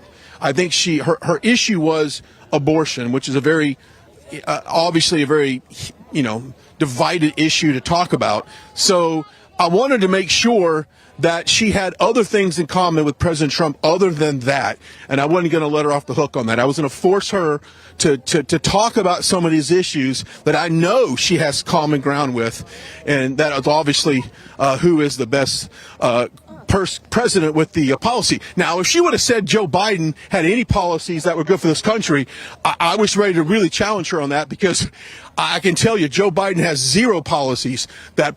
Is there any policies that Joe Biden have? No. Okay. That's what I thought. I was immediately shut down. Does Joe Biden have any policies that can save this country? No. Hell no. See, there you go. I'm there. Biden's an idiot. He's an idiot. And he's a dingbat. He is. Okay, well, there you go. I agree with you. So, anyway, this is great. Hey, before we go inside, look, man, we're fired up. This is what happens when you get to the back of the line. People they've been standing here for a while. Yeah, a little ornery. I love it. Hey, let's talk about the wellness company. We've got this great kit that you can get. We don't know. You've got this bird flu that they're trying to develop in the lab. That's the latest health scare right now. I read into that and say, okay, well, that's probably the next thing that's going to, lose and take over this country in the summertime. Do yourself a favor. The information is on the screen. Now, this could be some of the most vital, medicine that you can get to fight anything that breaks out. So the wellness company, Dr. Peter McAuliffe, a trusted doctor in all of this. They have hydroxychloroquine, ivermectin. It's all there for this contagion kit. I suggest you put one in your office, one at home, keep one in your car, because you never know where you might go, where you need this help quick. You may not be able to get your doctor to get some of this stuff, as the demand and the runoff on some of this stuff is probably pretty high. So go check it out. The information's on your screen. The Wellness Company. Look, we talk about a lot of stuff on this network, but this stuff right here can save your life. Go check it out, the Wellness Company, and order yours today. Don't forget to put that promo code in there as well. Okay, which is kind of good because it looks like they at least have processed the line to get these people. So if you walk up here, you're going to relatively quick get in the cages there and the cattle railing and go through. All right, so we're going to go ahead and toss to a commercial break. And on the flip side of the break, we'll be inside as we are covering President Trump here in Wilmington, North Carolina. Scott DeFalco, Brian Glenn live. A few minutes, we will come right back. Welcome to the Right Side Broadcasting Network. We're not like the other media outlets out there that cut and edit what other people say. In 2015, we were created by our founder, Joe Seals, to cover President Donald J. Trump's speeches and rallies, to which we continue to do to this day. We've also covered important conservative events like CPAC, tvOS, March for Life, and many other important events and hearings around the country. We were made for people like you, everyday Americans who are tired of the mainstream media, who are tired of being lied to, manipulated, and fed an agenda. Our goal here at Right Side Broadcasting is to allow you to see the truth, giving our correspondents and commentators a wide latitude to speak their minds. You won't find anything like this in the mainstream media. Your support through your donations, locals, and supporting our advertisers allows us to continue to cover important events around the country each and every day. So, from us here at Right Side Broadcasting, thank you for supporting us and the right side of history. I'm excited to announce we're having a huge MyPillow spring sale, and here's a few examples. Buy one of our MyPillow 2.0s, you get another MyPillow 2.0 absolutely free. Made with cooling technology, the best pillow ever just got even better. And this just in, 9 brand new colors and styles of our Percale bed sheets. They're made with the finest long staple cotton, and now you can save 50% or more. That's as low as $24.98. And for the first time this year, I'm bringing you our My Slippers and Sandals for as low as $25 a pair. So go to MyPillow.com or call the number on your screen. Use your promo code to get your MyPillow 2.0s. Buy one, get one free. Percale sheets as low as $24.98. My Slippers and Sandals as low as $25 a pair. And for a limited time, when you order $75 or more, your entire order ships absolutely free. Parents and grandparents, the 2024 Kids Guide to President Trump is here, and it's free. As a bonus, your child gets a free issue of Everbright Kids magazine and activity book, and a free video lesson. Order now at freetrumpbook.com. That's freetrumpbook.com. Well, hi, friends. Pro-life leader Frank Pavone here, National Director of Priests for Life and host of the weeknight program on RSBN called Praying for America. It's great to be watching another President Trump rally with you. And friends, as a pro-life leader, I want to thank President Trump for being the most pro-life president in our history, and he will be that again in a second term. And I want to point out to you what he's doing for our cause. He's preserving the very tools that we need to use to advance the protection of the unborn. In fact, the tools we need to use to advance the greatness of America on every level. When he says we have to win this election, he's not just talking about, oh, we have to get power. He's talking about we have to preserve the freedom of speech that the Democrats are destroying. We have to preserve the freedom of religion, of the press, of assembly. We have to end the weaponization of government, that is, for example, throwing peaceful pro-life people into jail. But although they've committed no violence. President Trump knows the way we need to go. Because unless we win this election and put him and his team back into power, well then the Democrats are going to destroy the very substance of our freedom and our Constitution. We know that. We in the pro-life movement are grateful for him and are behind him. We will continue to work for victory in this election, as I know you will. Join me every weeknight at 8 p.m. on RSBN for the program Praying for America. We not only comment on the news, we pray over the news, and we look at what's happening in the light of the Word of God. Onward to victory, my friends, and God bless you for all you do. Pro-life leader Frank Pavone here of Priests for Life. What's up, guys? My name is Jaden Hurd, and I have a Christian show called Let It Be Heard, where we analyze culture and current events from a biblical perspective. I highly recommend you guys check us out. We now have episodes every Monday, Wednesday, and Friday.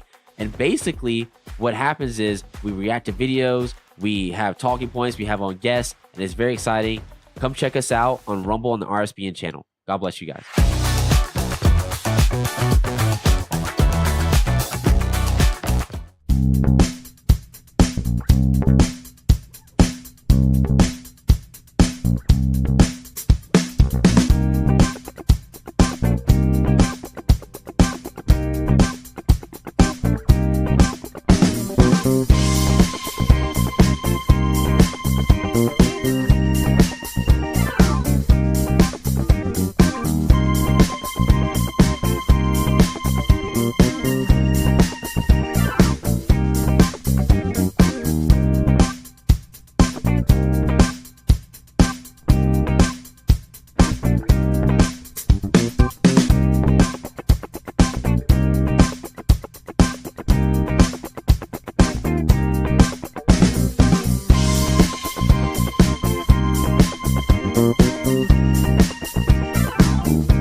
Hi everyone, RSBN CEO Joe Seals here. You know, it's not too often that you hear me.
We're live here in Wilmington, North Carolina, inside the Raleigh area. Thanks so much for joining us, Brian Glenn. Scott DeFalco will soon join me, but we're glad that you're with us on this Saturday. Before we get into all that's developing in the news, let's thank our friends over at the Birch Gold Group. You take a look at what inflation has done to the economy and what it's done to your savings. It's destroying your future. Our friends at the Birch Gold Group wants to help you. Take that first step, investing gold, silver, and precious metals. You can simply do that by texting the words Trump to 989898. Get that free information kit. No obligation. They're A+ Better Business Bureau, and you look at how they can show you how to transition from a traditional IRA into a gold-backed IRA, and tax advantages to that as well. They'll tell you how to do that. Simply text the words Trump to 989898. That is the Birch Gold Group. Now, we're in North Carolina where President Trump won it in 2016 and won it again in 2020, just about over a point, I believe, that he won it in 2020. So if you want to look at it from that standpoint, it's a very tight margin here in this state. But by the look of the support that we have out here today and what we've seen this past year, I would imagine that gap will widen quite some bit here in North Carolina. And one of the things we've been talking to everyone here has been about the economy and the border, and the simple fact that at this point the American taxpayer is pretty much tapped out, for lack of a better term. And the fact that many of you on April 15th, this past Monday, is either wrote a check to the federal government, or perhaps you're getting a refund back, or maybe you filed an extension. Well, earlier today, House Republicans and Democrats came together to pass a foreign aid bill giving billions over to Ukraine, Israel, and Taiwan. And inside that bill, also attached to it, has been a TikTok, an unrelated attachment to that bill. But what should anger all of you right now is the fact that our government is spending more time trying to find ways to send money to all these other governments and not necessarily putting money back in our own pocket and trying to reinvest in our country right now. And that is so very much this America Last mentality is something that Joe Biden and really the House Democrats, and there's video online, and if you've missed it, please go to you can go to my social media page at Brian Glenn TV on Instagram. It's the only place I posted it. I think it might be up online, of House Democrats waving Ukrainian flags on the House floor and a kind of a celebratory salute to being able to celebrate the fact that they are sending more money to once again another country. Well, for one thing, it's not even a NATO country, but then now they're celebrating that sending your hard-earned tax dollars to help people on the border. And a part of that package is a $300 million border package, but not a border package for this country. It's a border package for Ukraine, securing their border against Russia. And I'll say it 1,000 times. It doesn't make me some kind of Putin puppet or whatever stupid name that the left will come up with. But the simple fact that we're not calling for a peace deal in Ukraine and Russia is insane. And the fact that we are celebrating the fact that we're going to keep funding this war is really insane. And I think that's a huge defeat in this country, that when we are sending money that we don't have now to countries that, quite frankly, are I think, misusing the funds. There's no way to track any of this, and that's just what we have right here. Let me step aside so you get a good look at what's behind me. And it's a beautiful day here in North Carolina. We have been here before. I was just talking to the guy next to me. We have been, I think it's probably in 2020 at this very airport. So this is, once again, this is something that is familiar. Now, if I look around, and I'm just trying to look at the optics here, I can imagine Trump Force One possibly being parked behind these bleachers that we have here, which would be an amazing optic if, in fact, that is it. Now, the runway is just to my right, your left. And I would imagine if the sun is, if it's still light, which around 7 o'clock is when he is a little bit before that, it will be. We'll get a great shot of Trump Force One landing here at the airport. But, Trump just wrapped up his week one, really, of jury selection in this case in New York. And this is the first rally, I should say, post a week in court. And, of course, President Trump is required to be in court every day from 9 a.m. to 4:30 p.m. local time, Monday, Tuesday, and Thursday. Now, as we move forward, and Monday is opening arguments in this trial from both sides, and we'll see how that plays out. Now, in my opinion, and they looked at some of the jurors that they selected, I thought they would probably go at least 2 weeks on just selecting a jury, which is, a trial or people of his peers. And I said this when we were at the courthouse, I'm not quite sure if he can get a fair trial amongst a jury of his peers there in New York City. And several of them, of the jurors, noted that they get their information from TikTok and social media, which I could only imagine, if that is the case, that the type of information they're getting, in terms of our president, Trump, is probably not the most accurate reporting that he's getting. But nevertheless, that's what we're dealing with right now. And so, you look at everything, and you kind of, this trial is expected to last perhaps 4 to 6 weeks. We'll see exactly how that plays out as well. But, this is something that is meant to distract President Trump from the campaign trail. And I said this earlier in the show.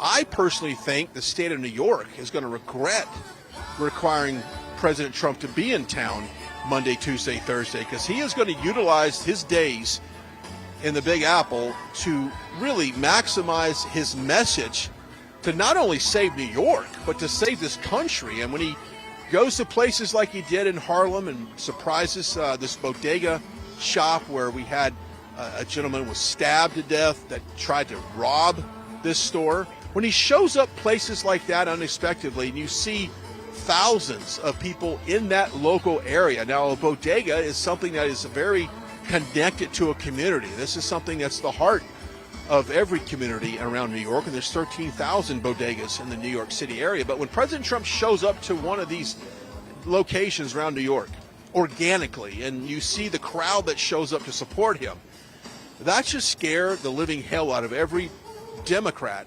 because they expect the feedback from all of this to be something very negative for the president, and that's simply not happening, because the American people, even people that have perhaps been agnostic to politics in general, they see what the weaponization of the DOJ, the FBI, the district attorney there in New York, they see what they are doing to Americans and every day, and they're seeing what they're doing to President Trump, and they've had a belly full of it, and I think that's why some of them have come across I guess you say, their own political party lines and have supported President Trump.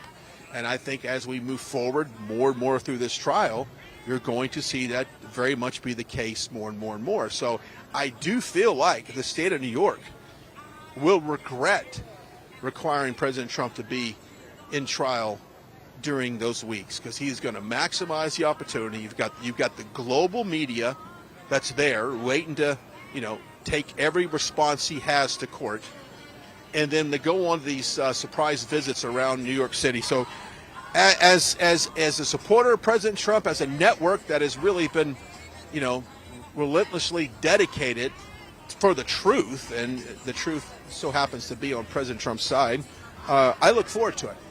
I look forward to going through New York and simply following the president and showing the crowds. That's what we do here. That's how we got our start, was showing the crowd. And of course, when President Trump shows up at a city like that, in a community, people turn out, well, we show the crowd there as well. One of the things that we step aside and let you take a look at everything here. We got a good crowd that has come in so far. That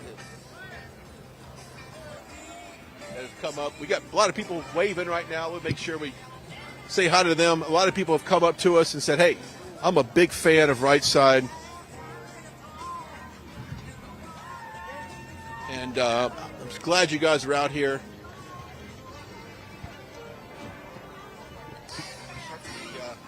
Glad to be here as well. I bring Scott DeFalco in as we make our way into the 5 o'clock hour, about 17 minutes before the top of the hour here. And I was just saying, the state of New York, I think, will regret having President Trump in their city for 4 to 6 weeks.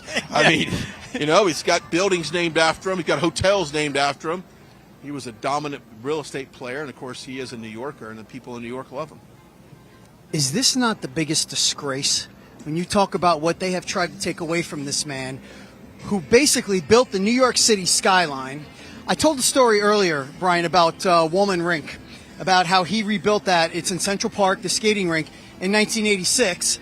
Okay, how they couldn't get it done, and then he, finally got into Ed Koch's ear. They did not get along, and he told him he could have it open by Christmas. This was in July 1986.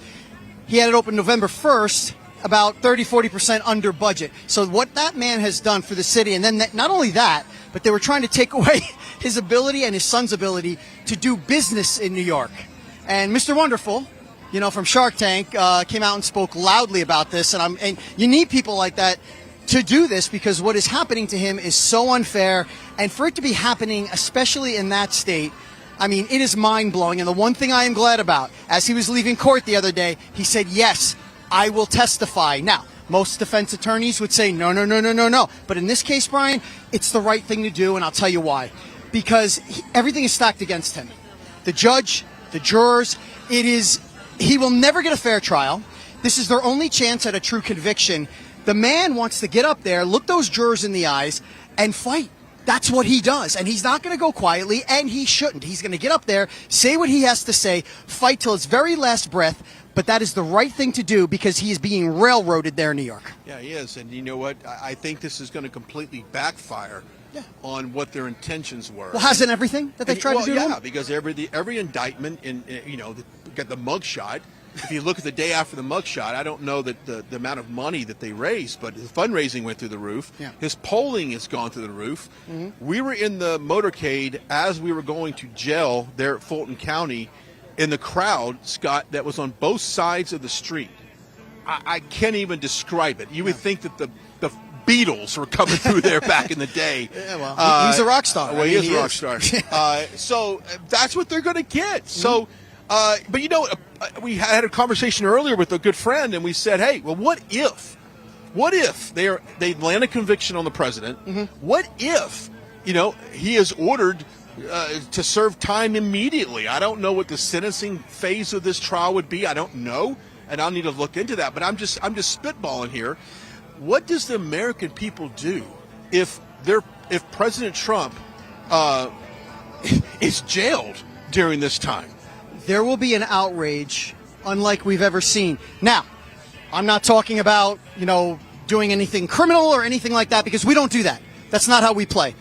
We fight fair, and we do it the American way. We fight, but we fight fair, Brian. If that happens, he is guaranteed the presidency. There will be such an outcry. This will be so unprecedented. This will have gone so far over the line that all they'll do is shoot themselves in the foot, which is what they've done the whole time. The best thing I love about President Trump, and I told you, the last time I was on, I told you how I only got into politics after he said only Rosie O'Donnell. Okay, that's when I really started following it. It's really funny. Not the policies, not the common sense, right. but to my own ignorance. Yeah, yes. Well, but you know what's funny? I'll stop you right there. I challenged that lady in line about an issue. Yes. And she goes, this is the better of lesser two evils. I said, no. I want you to give me one positive thing about Joe Biden's policy that's good for America. She goes, well, I can't. I said, well, then there's your question. Don't tell me this is the better of two evils. That's the answer. Evils, because there is no policies on Joe Biden's side or any Democrat policies that's good for America. So that bullshit stops right there. Right. Excuse my language. But that's exactly what it is. That's exactly what it is. And there are policies, Brian. America First policies. They're hurting the American people. They're helping other countries. They're not protecting our border. They're causing people to die. That's what it's going on. And it is evil. And I told you this earlier. I had a conversation with a woman. This is biblical in the good versus evil battle. I really feel that way. And I've told you this before.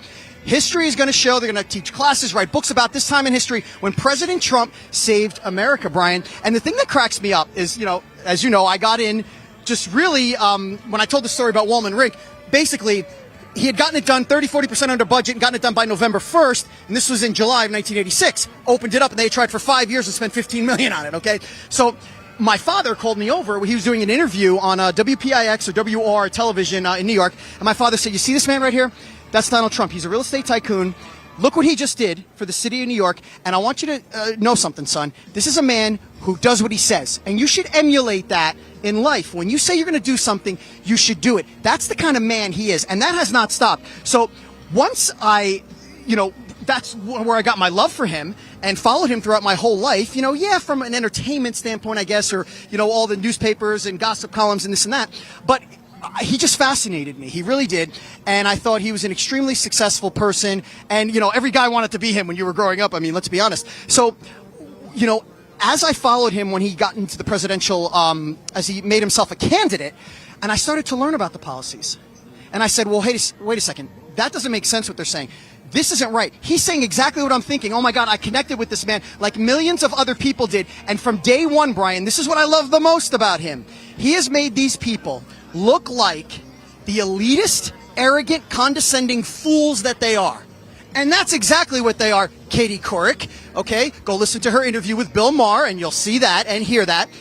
He has made them look like fools from day one. And if I ever want to get in a good mood, I go watch the montage of people on election night in 2016 and all the previous things they said the year and a half before, how he was never going to be president. And he takes every word that they've said and he shoved it down their throat, and he did it for us, and we love him for it. And that's exactly what he's doing again and is going to do again. All right, we're going to take a quick commercial break, but before that, let's talk about our friends over at the Birch Gold Group. He talked about the economy. He increased that. He made people have a little bit more money. Our friends of the Birch Gold Group wants to send you a free information kit on how you can invest in gold, silver, and precious metals. We'll get to that more, but toss the commercial break as we're live here in Wilmington, North Carolina. Welcome to the Right Side Broadcasting Network. We're not like the other media outlets out there that cut and edit what other people say. In 2015, we were created by our founder, Joe Seals, to cover President Donald J. Trump's speeches and rallies, to which we continue to do to this day.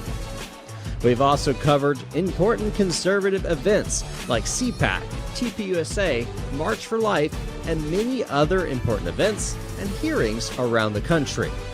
We were made for people like you, everyday Americans who are tired of the mainstream media, who are tired of being lied to, manipulated, and fed an agenda. Our goal here at Right Side Broadcasting is to allow you to see the truth, giving our correspondents and commentators a wide latitude to speak their minds. You won't find anything like this in the mainstream media. Your support through your donations, locals, and supporting our advertisers allows us to continue to cover important events around the country each and every day. So, from us here at Right Side Broadcasting, thank you for supporting us and the right side of history. All right, welcome back, Scott DeFalco, Brian Glenn, as we're live here in Wilmington, North Carolina.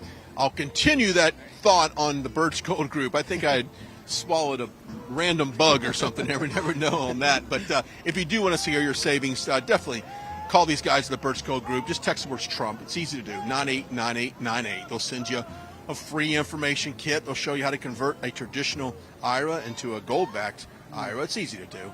They'll show you how to tax advantages as well. Text the words Trump to 989898. They can talk about inflation, and that's only 3%. We all know that's garbage. Inflation's much more than that.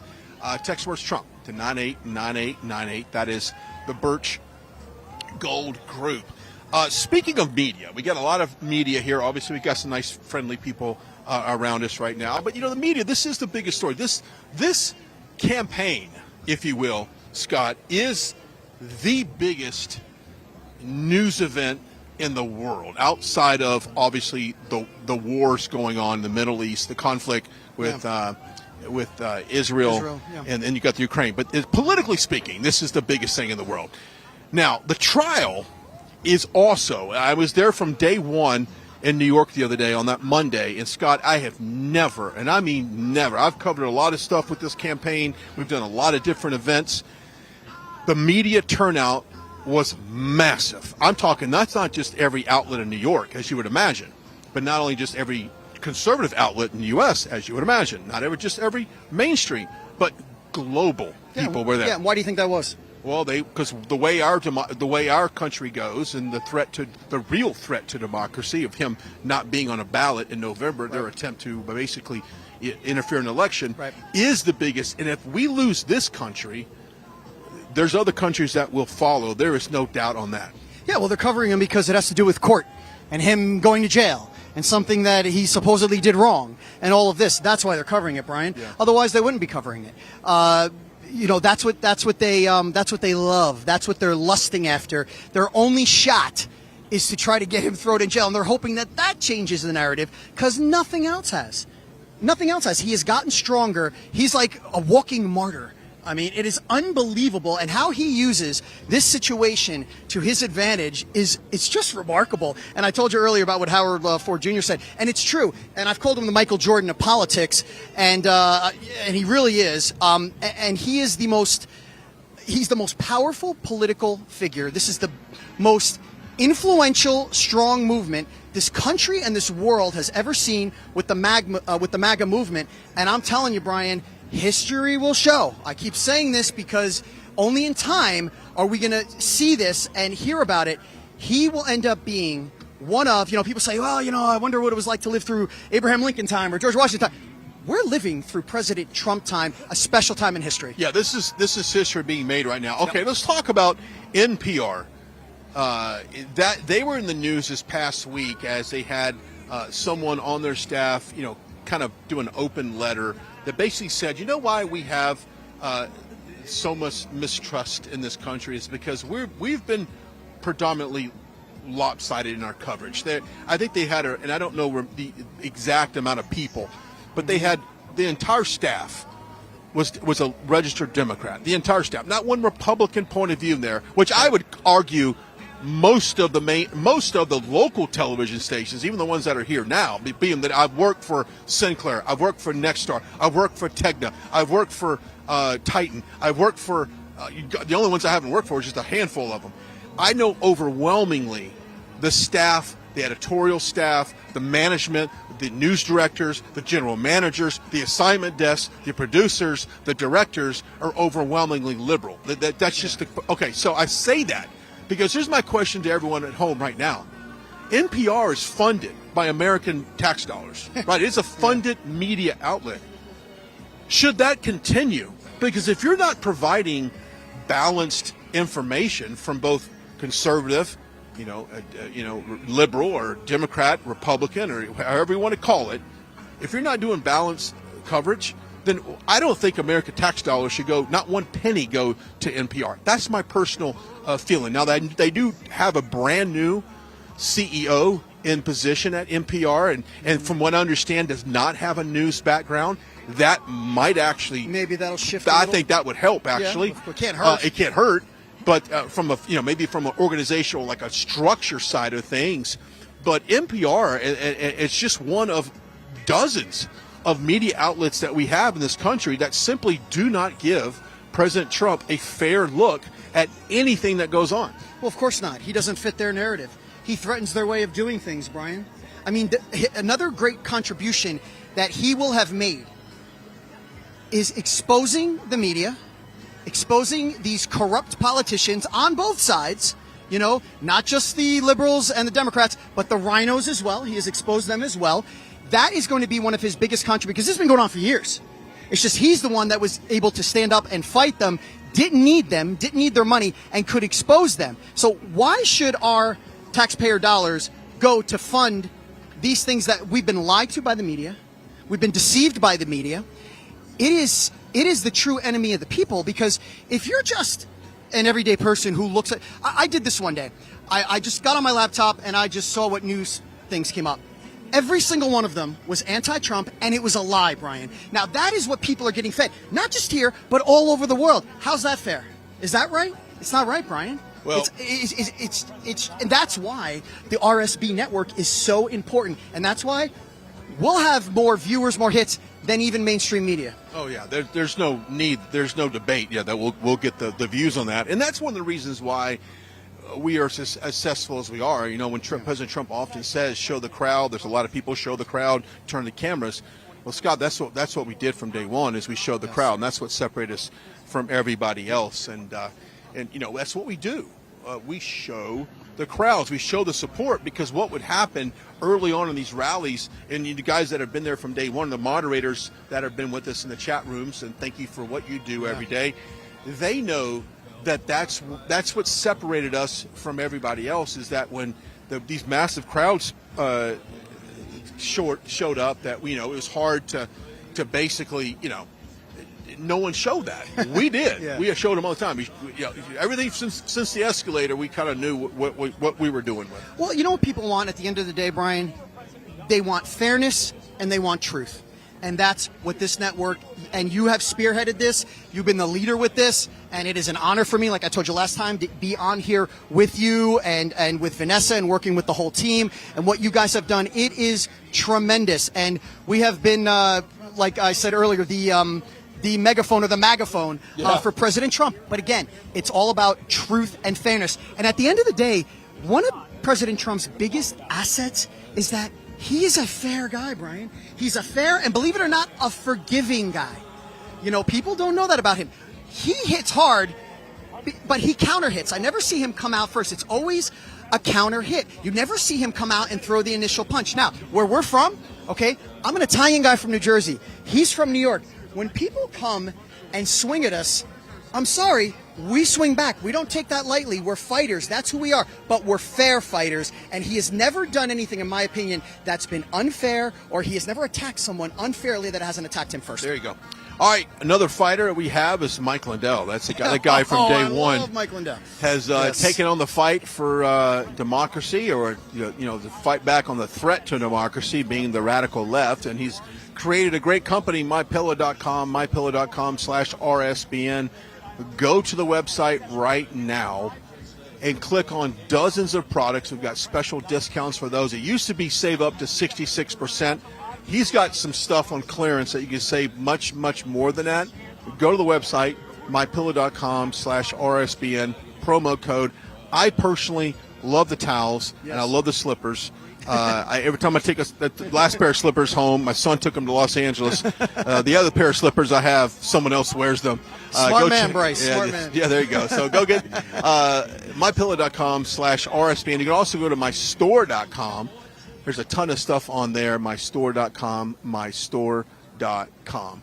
What a great crowd that we have here. Here we go. Let's step aside. We're live in Wilmington. Pastor Cameron McGill to lead us in today's invocation.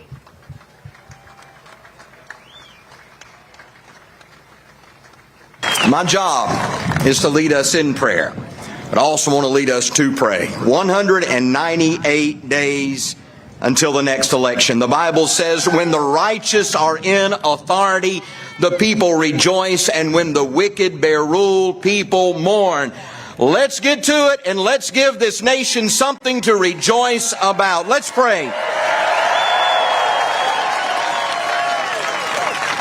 Our Heavenly Father, we thank you for the beauty of this day and the splendor of being called Americans. We thank you for the freedom that you give us to gather in such a way that we are gathered. We thank you for the liberty. We thank you for the granting of our Heavenly Father, that our founding fathers realized that our freedoms did not come from Washington or Raleigh or any other capital, but from the almighty living God of heaven. And I pray that those freedoms might ever be protected by those we elect. We thank you for the three words, we the people. And we pray, God, over the next 198 days, we the people would come before you and seek wisdom and discernment and do the right thing, so that our nation once again might begin to do the right thing. Thank you for the life and legacy of those that have gone before us, that have paved a way and set the course that we might enjoy the freedoms that we now celebrate. And oh God, I pray for the protection for generations to come of those freedoms. Now God, your blessings upon this event, every speaker, and most importantly, we pray your blessings upon President Donald J. Trump. And oh God, we pray as he travels here today that you would give him a sense of mercy and grace. Lord, we thank you that you use imperfect people to do perfect things, and we thank you, oh dear God, for the grace that falls upon him, and ever so much we pray for more. And God, we pray that you might visit this place today, and that we might know that we've been in the presence of patriots, but that we've been in the presence of our Almighty God as well. And we pray all this in the name of the one that came to set us free, Jesus Christ of Nazareth. Amen and amen.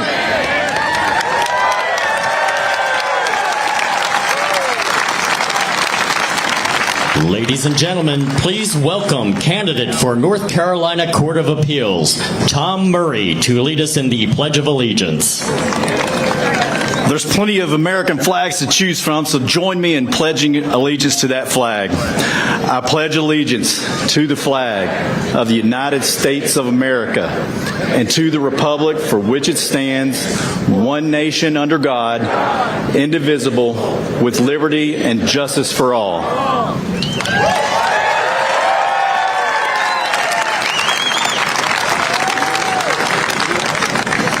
Ladies and gentlemen, please welcome Miss Erica Smith to sing our national anthem. Please stand, remove your hats, and place your right hand over your heart for the national anthem. Oh. Oh, say, can you see by the dawn's early light what so proudly we hailed at the twilight's last gleaming, whose broad stripes and bright stars through the perilous fight o'er the ramparts we watched were so gallantly streaming, and the rockets' red glare, the bombs bursting in air, gave proof through the night that our flag was still there. Oh, say, does that star-spangled banner yet wave o'er the land of the free and the home of the brave? Thank you.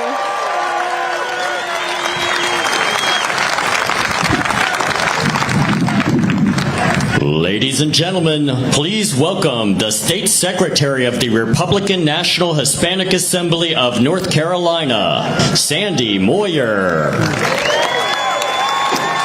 Hi, Wilmington. What a privilege and honor to be with you here today. We are all here to support the greatest president of our time, Donald J. Trump.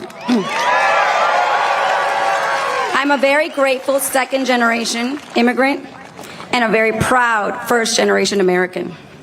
I have always been proud of my American and Latino heritage. The heritage of faith, freedom, and family. These values are shared, and these values are cherished in the Latino community. The left has lied to Latinos. They treat us like second-class citizens. They tell us that this country's founding and values are by nature hostile toward us. That the law somehow doesn't apply to us because somehow we're too incapable to understand simple instructions like providing a voter ID to vote. What we can't achieve with our own merit, that somehow we need their help, that somehow we need them to come in and step in and rescue us. I'm here to say that we don't need you to rescue us. We don't want your handouts. You know what we want? We want a secure border, that you leave our children alone, that you stop using us as props to push your racist, anti-American, socialist agenda. We are not victims. I am not a victim. My mother came to America legally in her early 20s. She worked hard. She learned the language rather quickly and graduated from an academic institution. She never forgot where she came from, but she taught us what a blessing and a privilege it was to be an American. Later on in life, I understood the responsibilities of being an American. That's why I joined the RNHA. We wanted Latinos to know there's a place for them in the Republican Party. There's a platform for Latinos who love this country. There's a platform for Latinos who believe in a strong work ethic. There's a platform for Latinos who respect the rule of law in this country and respect the immigration policies that are there to protect its citizens. There's a platform for Latinos who see right through the lies of the left. We know the left are the ones peddling racism and supremacy. We know who you are. We know your antics, and we reject your shackling ideals and policy. This November, we're voting Trump. He will secure our borders. He will uphold and protect our Constitution. He will reestablish our military might and economic dominance on the world stage. Most importantly, he will protect our religious freedom. We left our countries for greater opportunity, for safety, for a better future for our families, all things that the left and the Biden administration is tirelessly working to destroy. We left behind corrupt regimes, and we will not stand to watch America turn into what we left. That's why we need Donald J. Trump. Lastly, but most importantly, God is the one who has the power to turn this ship around. and we must turn to him. America, remember your beginnings. The founding fathers understood that God rules in the affairs of men. Seek him, seek his favor, seek his mercy, and pray for protection for President Trump. God bless you, God bless America, and God bless President Trump.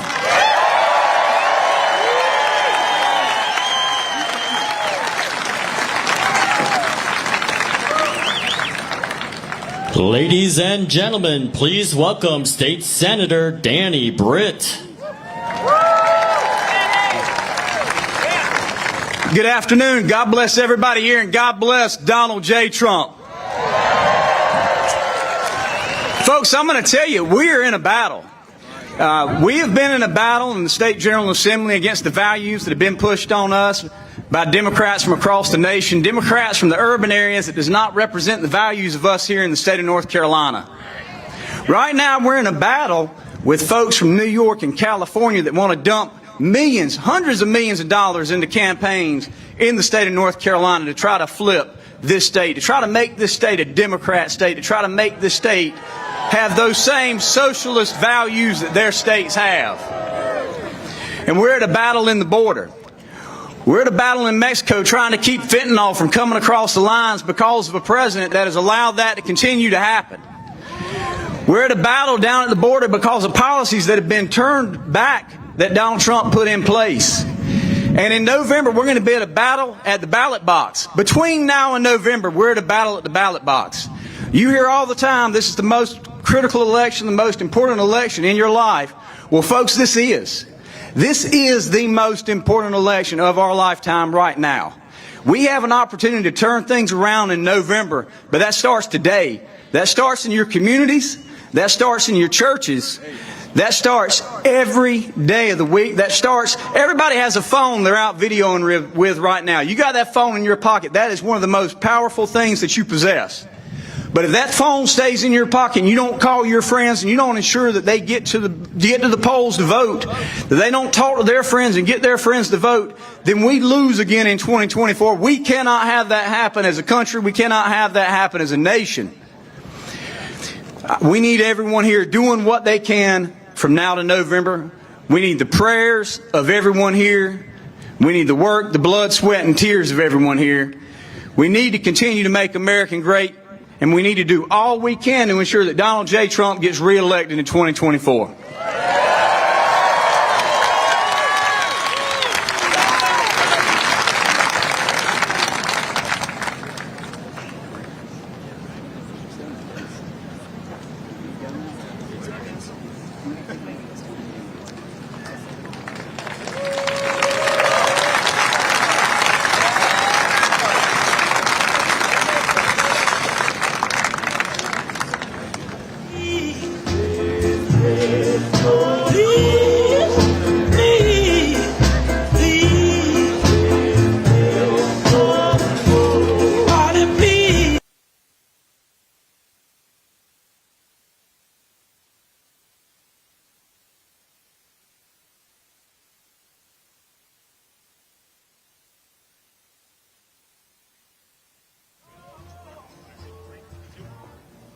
All right, wraps up a short pre-program with speakers here in Wilmington, North Carolina. 5:13 here local time. Glad that you're joining us.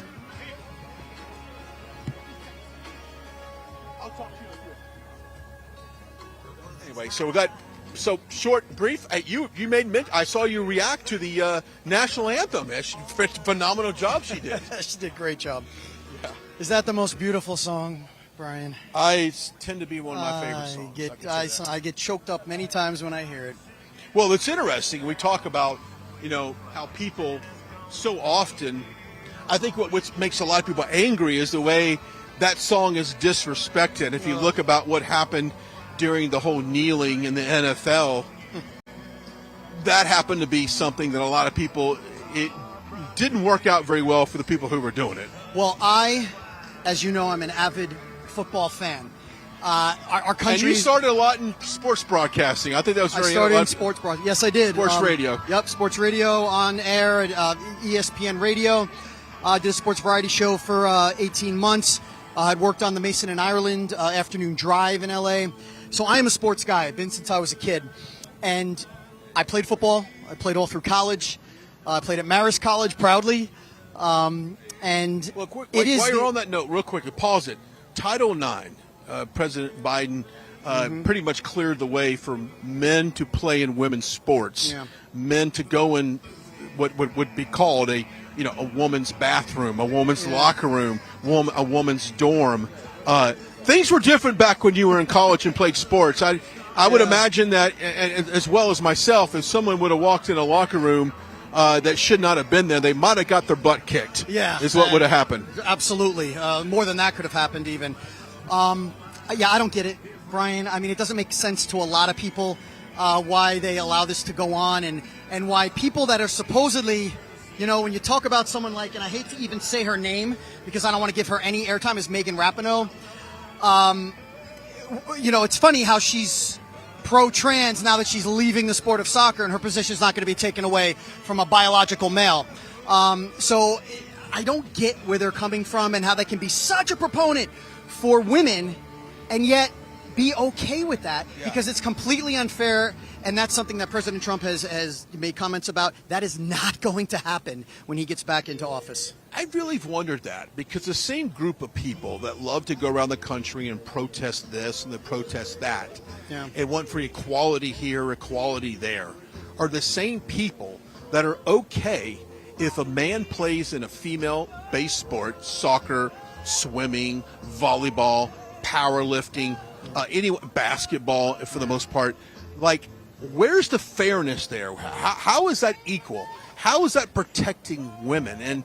And I think this feminist movement that we've had in this country for so long has got us to this point where nothing is making sense. Look, I understand, Scott, that we want to make sure there was a point in our history where women could not vote. There was a point in our history that blacks could not vote. They couldn't go drink out of the same water fountain. They couldn't go to the restaurant.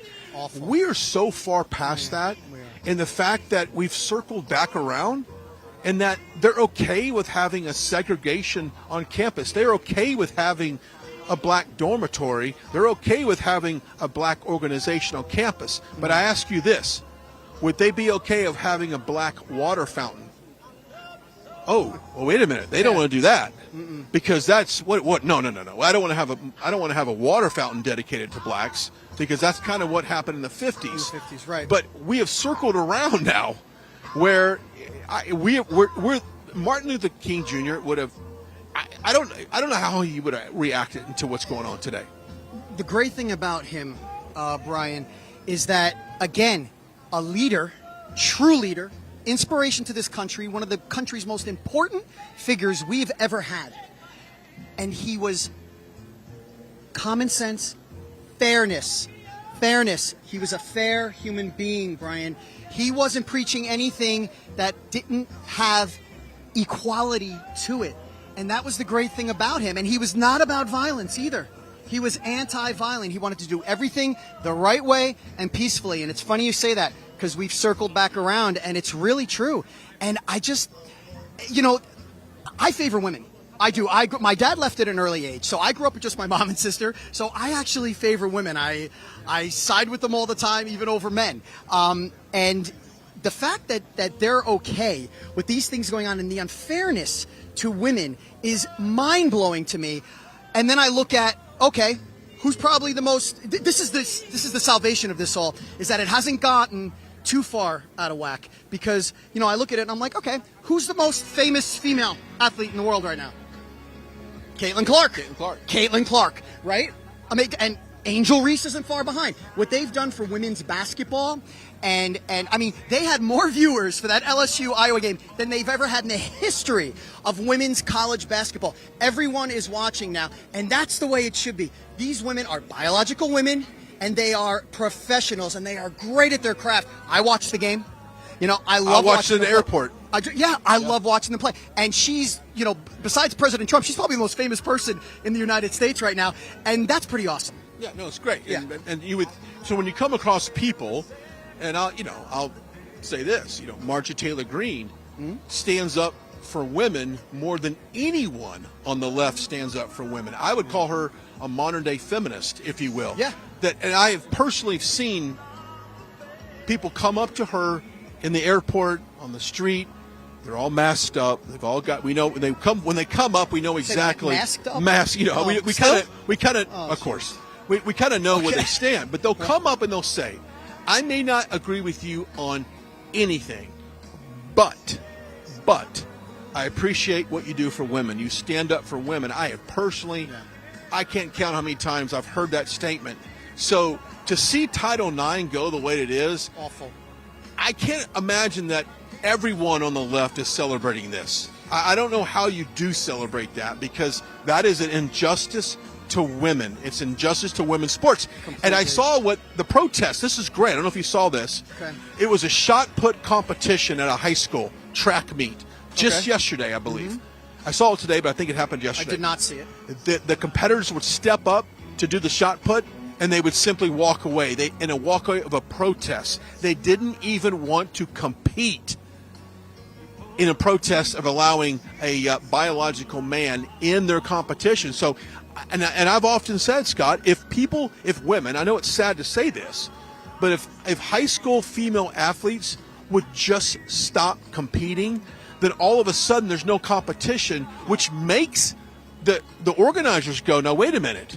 If we can't have an event because we're letting that person in, then guess what? Maybe that person doesn't need to be allowed to compete. Right. Therefore, all the other biological women come in, and now you have a sport. So maybe that's what it takes. But Brian, you're talking crazy. That's common sense. Yeah. Why would that happen? Yeah, of course. Of course. I mean, that's the only way. That's the power that they have. You know, it's funny. No matter what happens in this country, people need to realize we have all the power. The power is we do. I don't care. It doesn't matter how much money you have. It doesn't matter what kind of political status you have. It doesn't matter what kind of social status you have, what kind of job you have. It does not matter. President Trump says this all the time, too. The country does not belong to them. It belongs to you, which is us. And we ultimately hold that power, Brian. And by doing something like that, that's taking control back.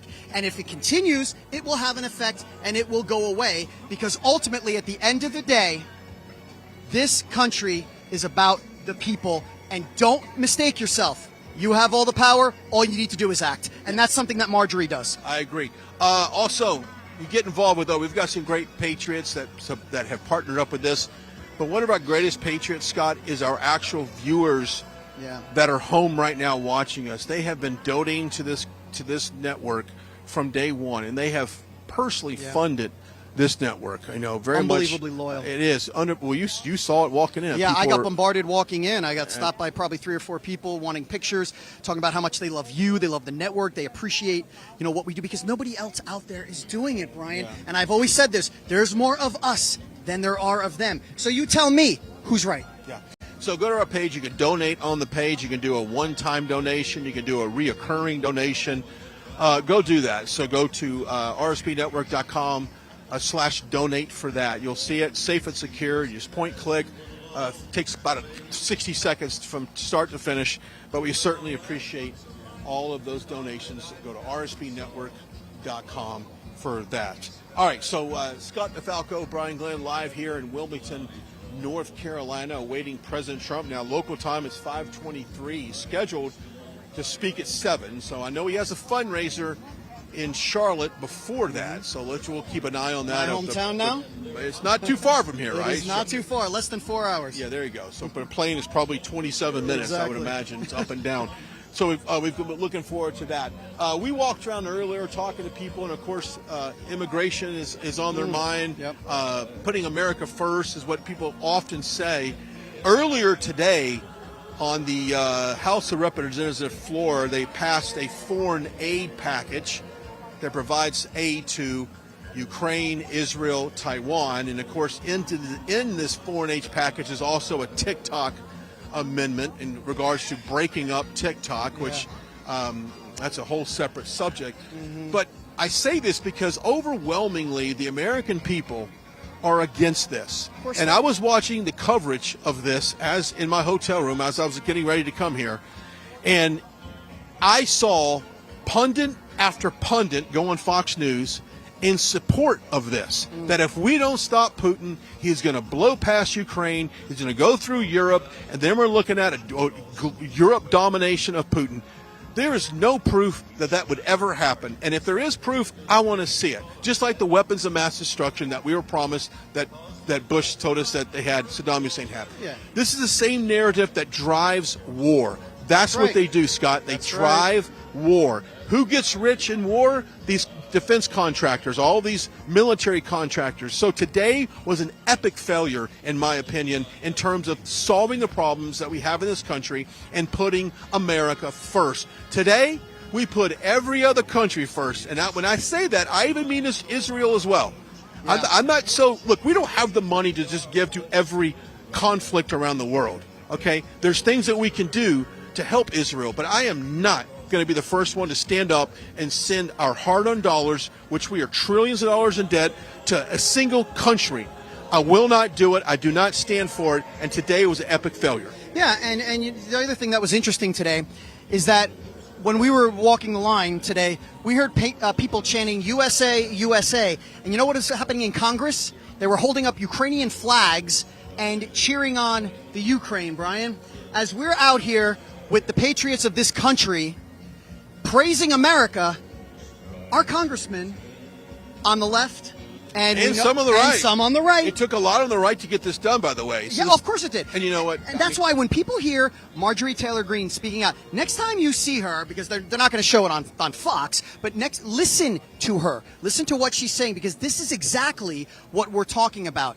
It is not America first with these people. It is America last. And that's why there's been so many issues with Speaker Johnson right now. So for people out there that don't know, they don't understand it, they just hear it, that is what's happening. There are these backdoor deals being made with the Democrats that he has made, and that's why this passed today, for them to give all this funding to everyone else but us. Epic failure. I couldn't have put it better, Brian. Yeah, and when you look at the speaker conflict right now, the motion to vacate that's been laid out there that obviously Marjorie Taylor Greene has put forth, and you've got backers to this motion to vacate. There is support to this, but what many are saying, though, is that if you vacate the chair, that's going to open the door for a Hakeem Jeffries, and I will just argue this, Scott.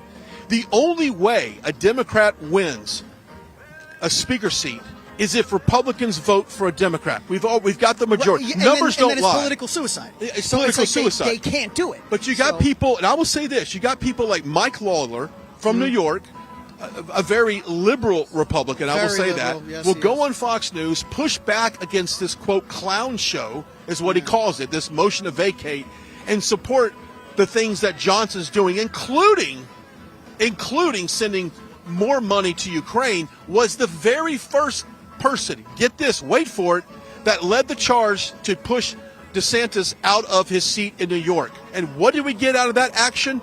A Democrat. Okay, so because he led the charge and pushed it so hard, and we pushed DeSantis out, George Santos. George Santos. I'm sorry, George Santos. Got confused there. George Santos out. George Santos were replaced with a Democrat.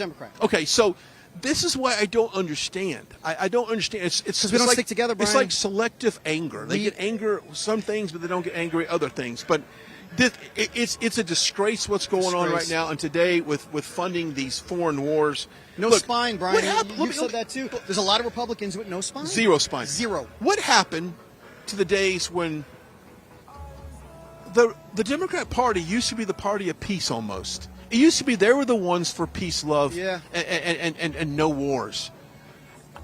When did that shift? Because now the Democrats are 100% leading the charge to fund 100%. Ukraine. Well, with the help of some other Mike McCall, and there's some other Republicans that are leading the charge from the military-industrial complex. And Scott, if we don't do this, Putin's going to just run through Europe, and now we have World War III on our hands. That's the narrative that they want you to believe. Yeah, you want to know why Putin's running through Europe? And there's no proof of that. Well, the reason why this whole war started was because of why, Brian? What did Biden do that gave him the ability to fund this war? He opened up the Russia pipeline. Yeah. And that gave him the ability, just like funding Gaza and Iran, has started this war. So to your point, Yes, it was the party of peace. It was a fair party. It was a loving party. This is not the, even though there's a Kennedy in the election, this is not the Kennedy Democrats anymore. They're left-wing extremists. It's an America Last agenda. And I'm sorry, Brian, but somewhere along the line, money is involved and people are getting paid. Okay, speaking of people getting paid, this is really interesting. I'm glad you brought that up. The first time that Trump went to court, the indictment, in front of Collect Pond Park, the park right in front of the courthouse, they had it divided where you had Trump supporters on one side and you had protesters to Trump on the other side. Now, when he got indicted, there was a few people on the protest side. Quite honestly, there was a nice little gathering, right? They were loud.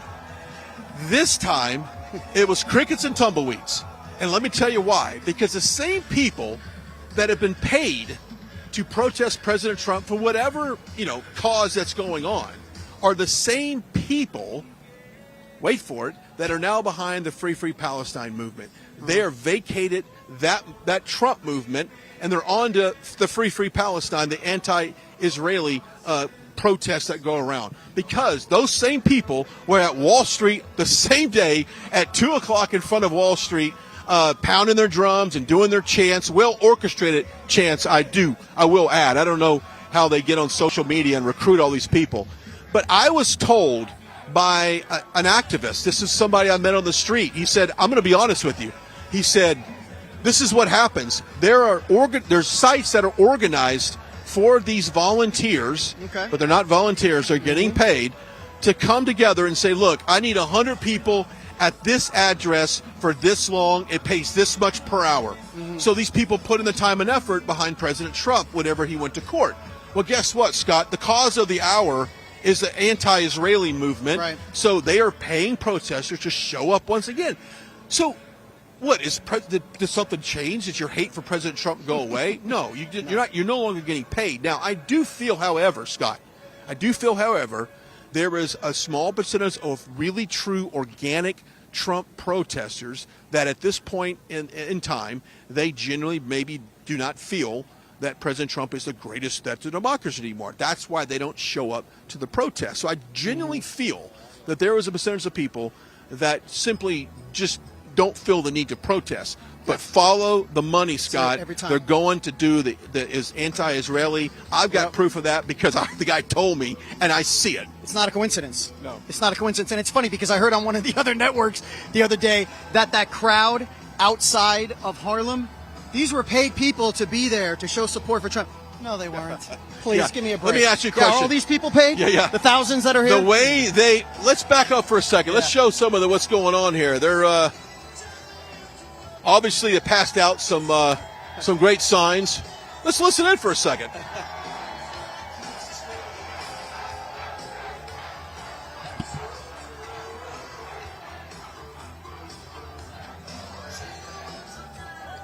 Just waving to some front row Joes up there. I don't know if Gage, if you can bring in there as Adam. Gotta love the front row Joes up there having a good time here in Wilmington, North Carolina. I'll read this press that they just handed out to us, and here in just a second. I'll wait till he pulls out, and I'll step in front of the camera and read this. I'll do that right now. This is a Truth Social post. Okay. That was up on March the 6th. It says by President Trump, it's important for the good of our country that Joe Biden and I debate issues that are so vital to America and the American people. Therefore, I am calling for debates anytime, all caps, anywhere, all caps, any place, all caps.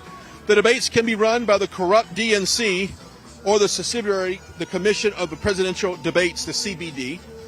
I look forward to receiving a response. Thank you for your attention to this matter. Let's talk about that for a second. Yeah. I saw, because I watch a lot of CNN, so you don't have to. I just do it.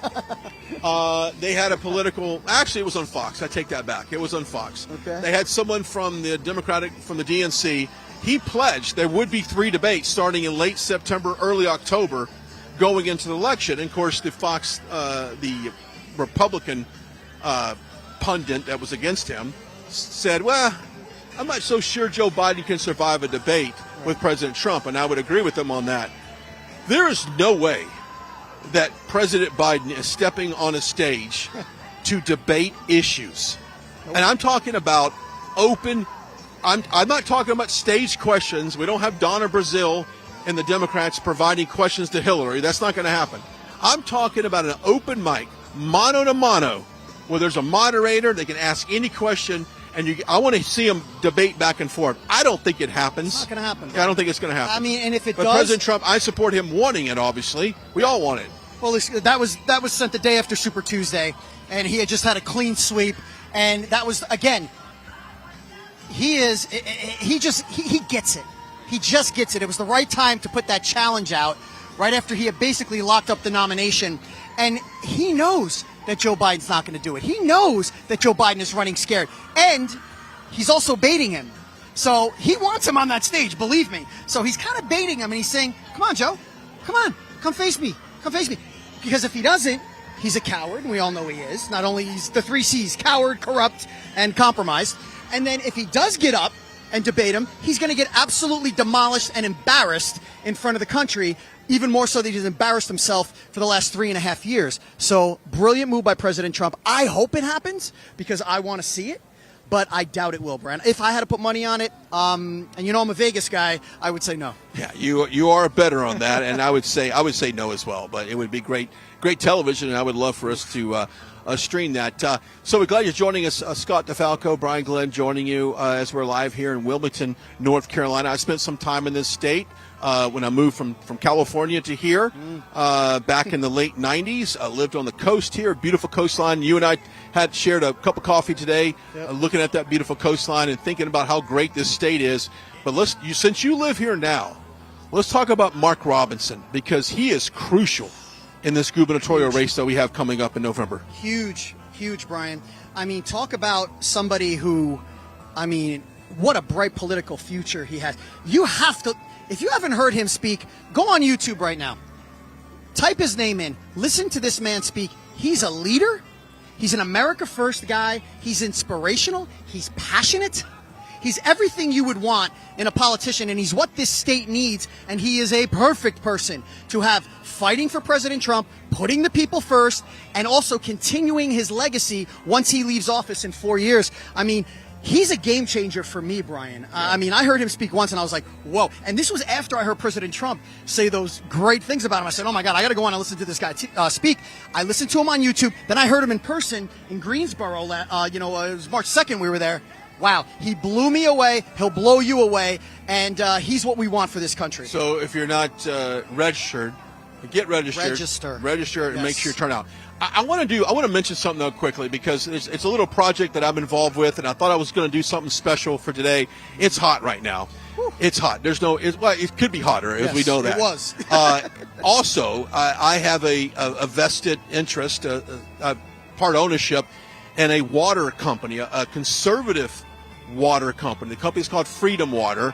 The website is freedomwater20.com. I'll put it up there later. But I ordered water for the entire press pen, and from whatever it's stuck in cyberspace somewhere, not being delivered. So I was looking online to see if I could track it, because I was hot, and I promised all the people down there. But go freedom20.com. That's freedom20.com. Go to the website. If you put my name, it's freedom20 the number, and O like the letter, .com, freedom20.com, because I wanted to supply water for everyone out here, because it is entirely hot out here. Woo. So we'll track it down on UPS somewhere. But if you go to the website, you put in my name, you'll get a discount, and you'll get to unlock some special content that we'll talk about a little bit later. Just Brian. Okay. There, freedom20.com. And we'll do that. We'll talk. Maybe the next rally I'll have some water. Yes. I thought I was doing everybody a favor, but I was excited. Yeah, I was like, wow, we're gonna have water. Yeah, I'm very disappointed right now. We didn't have it last time. Whatever shipping company that was. Hey, let's talk about our friends over the Birch Cole Group. You will not be disappointed in them at all, as they are the experts in gold, silver, and precious metal. And if you look at what inflation has done to everyone's pocketbooks and how important it is to save as much as you can, you want to make sure whatever you put in that money, it's actually working for you. And so our friends at the Birch Gold Group have made it super, super easy. All you have to do right now is pick up your phone and text the words Trump to 989898 to get that free information kit in investing in gold, silver, and precious metals.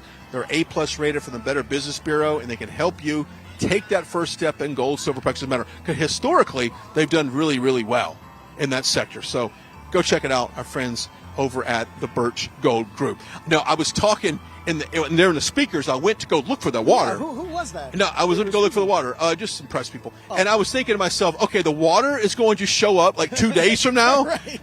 And there's going to be no one out here, but you're going to have a lot of Freedom water sitting around this runway somewhere. So maybe the staff here at the airport can enjoy the Freedom water. Yeah. So we'll talk more about that a little bit later, but I was really disappointed because thank goodness you bought like half-gallon sizes of lemonade. They hooked us up. And I drank as much lemonade that was possible in a matter of 5 minutes now.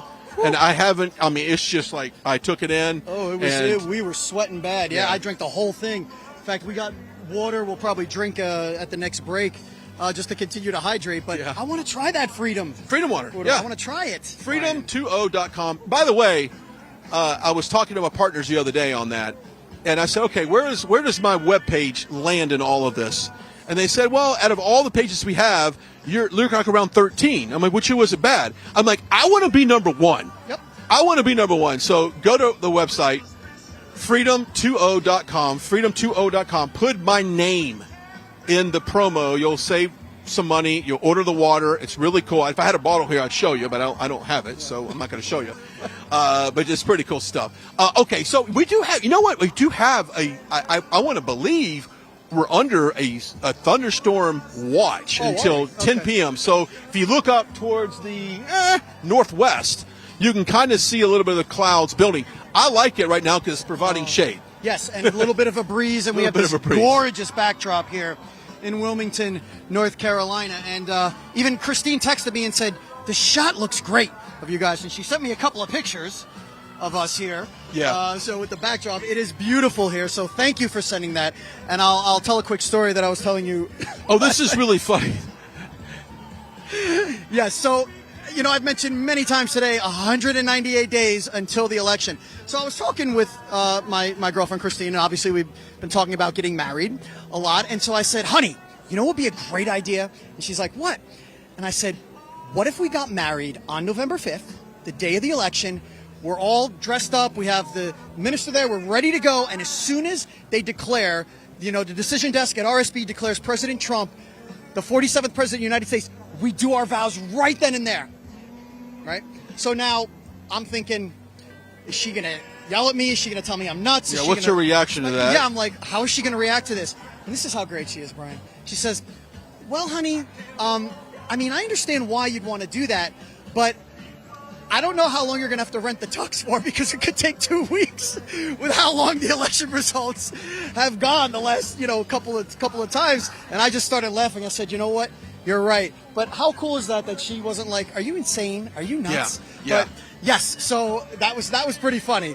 But it's true. So hopefully we're going to get the results a lot quicker. But just for the record, I would do that. I would. We would stand there for a while. Well, it's interesting you say that because we've often, this is my personal theory on it.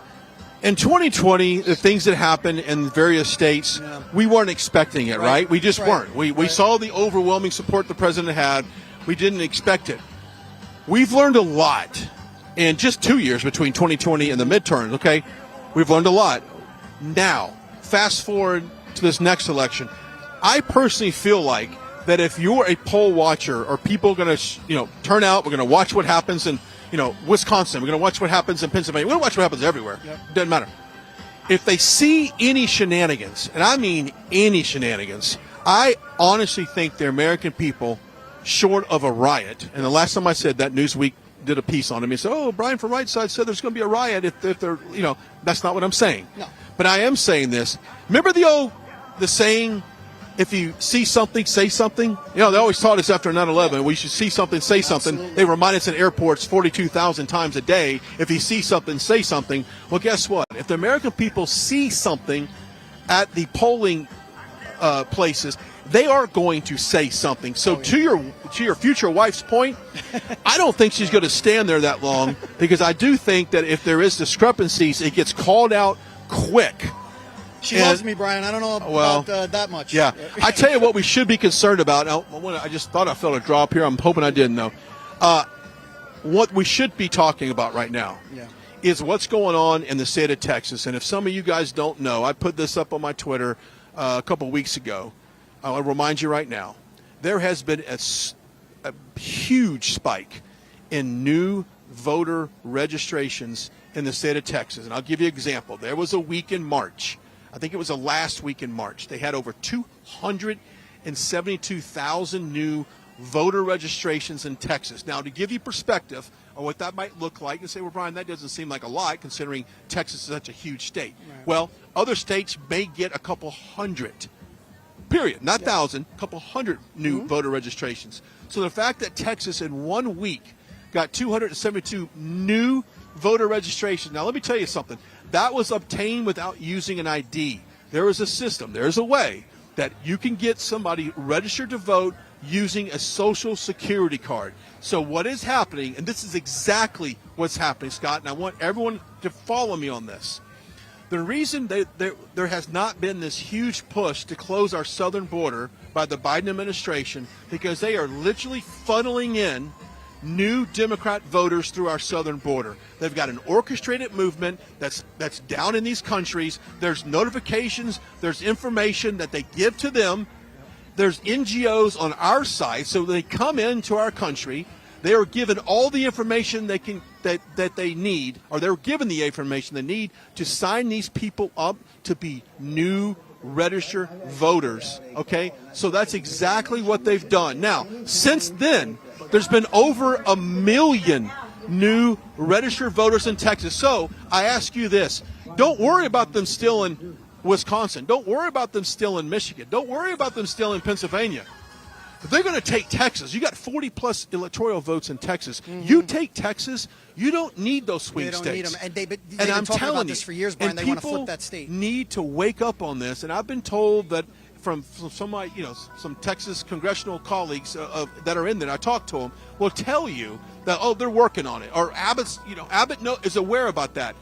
I pray, Scott, that they are doing something, because if that is true, and we've registered over 1 million new voters, and I can only assume that these voters are probably going to vote Democrat, without a doubt. I'm not saying all of them. Well, it's starting already. Right. It's reading the True Social thing that's on the board behind us. So anyway, if you live in Texas, I want you to get very angry. I want you to be disruptive to a certain degree, respectfully. To get the attention and say, what are we doing about this? Because that is how they're going to steal this election. It's not through the swing states, it's through Texas. And you know what? If you look at the margin of victory that even Beto O'Rourke got over Ted Cruz, it was substantial. But when you're talking about an injection of new voters in that state, all of a sudden it becomes doable. Yes. And that's just what it is. Yeah, that becomes doable. I mean, that's the kind of swing we had in the swing states. President Trump was up by more than that. And then they pulled the fix and stole the election with even more votes than that. So, yeah, it is starting already. They're going to find different ways to try to do this. But I feel like, it's these, the signs, we've seen them out here when we were in Greensboro. Too big to rig. Too big to rig. I think there's going to be such support for him that it's going to be even too much for them to pull off another steal, Brian. But people need to be aware. Keep your eyes open, your ears open, because it's going to happen. It's just a matter of where, and you fight, and you say something, not literally, figuratively, and the things that they got away with, Brian, like I said last time, they're not going to allow them to kick out Republican pollsters and board up the windows so no one can see what they're doing inside. No, that is not going to happen. People will not allow that to happen, and they shouldn't. Yeah, they should. All right, let's step aside and show the crowd here. Look at local time. It's 5:49 here local time, and we are going to keep an eye on the sky and keep an eye on President Trump.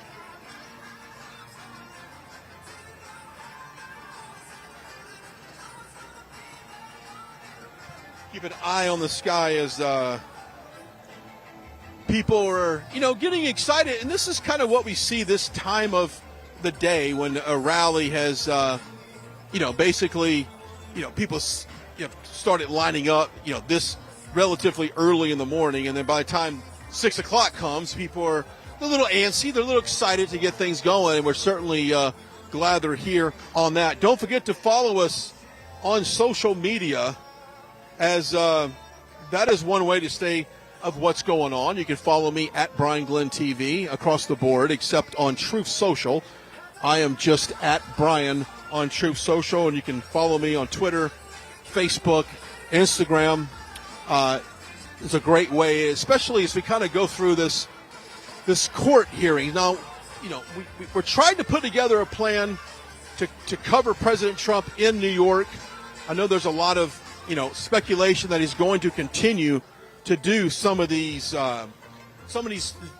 stopping by like we said earlier, the best thing New York's going to regret having Donald Trump spend 4 weeks in their city. So we're going to see a little bit more of these impromptu stops. Would you agree on that? Yeah, well, look what he did with the bodega. I mean, that was brilliant. For him to go to the shop where that owner had to fight off someone who wouldn't give his girlfriend a free bag of chips. I mean, that's how bad the crime is. And we talked about it earlier.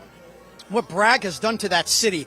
He's out trying to persecute Donald Trump over nothing, and yet he is downgraded 60% felonies down to misdemeanors, Brian. That's a disgrace. That's a disgrace. That's why they have so many problems in that city. And I told you earlier, my sister worked with him in New York, thought he was a nice, mild-mannered guy. She can't believe what he has turned into, and he's basically a political hack. This is a hit job. This is lawfare against the president. This is the only indictment that they feel they can get a conviction on, and they feel like they need to have him convicted in order for the American people to turn on him. They have another thing coming. They've been wrong about him every single step of the way. He has gotten stronger. Every indictment, every time he's in court, every time they make up a fake news story about him, he gets stronger, Brian. This will backfire like you cannot believe. But I also feel, because of the jury pool there, which is so jaded, the judge, so jaded, everyone connected to him, complete Democrat, working for Joe Biden, trying to persecute him for nothing, Brian. They have a shot, unfortunately, to get this done and to try to, have him convicted. And if that happens, it'll be a nightmare they could never have imagined. He will be strong. It's like when Obi-Wan says to Darth Vader in Star Wars, if you strike me down, I will become more powerful than you can imagine. The same thing will happen. If you put him in jail or try to put him in jail, he will become more powerful than you can possibly imagine. And even with that, he's still, in my opinion, the most important, the most influential, and the most powerful person in the world right now. Yeah, it's interesting how they really feel like the more we persecute, the worse his approval ratings go down. But you know what, Scott? Let them stay with that game plan. It's not working, and so we'll let them stay there. And we'll jump back in here. What's really interesting is to point out, if we talk about what's happening on our college campuses, and the fact that if you watch the news over the last couple of days, this protest at Columbia University and some other universities around the country, the San Francisco Gate Bridge and all these anti-Israeli gatherings, where are these university presidents standing up for all this anti-Semitism that we're seeing right now? I mean, they're allowing the mob to dictate their academic guidance on things like this. The dog is wagging the tail here, or the tail is wagging the dog here.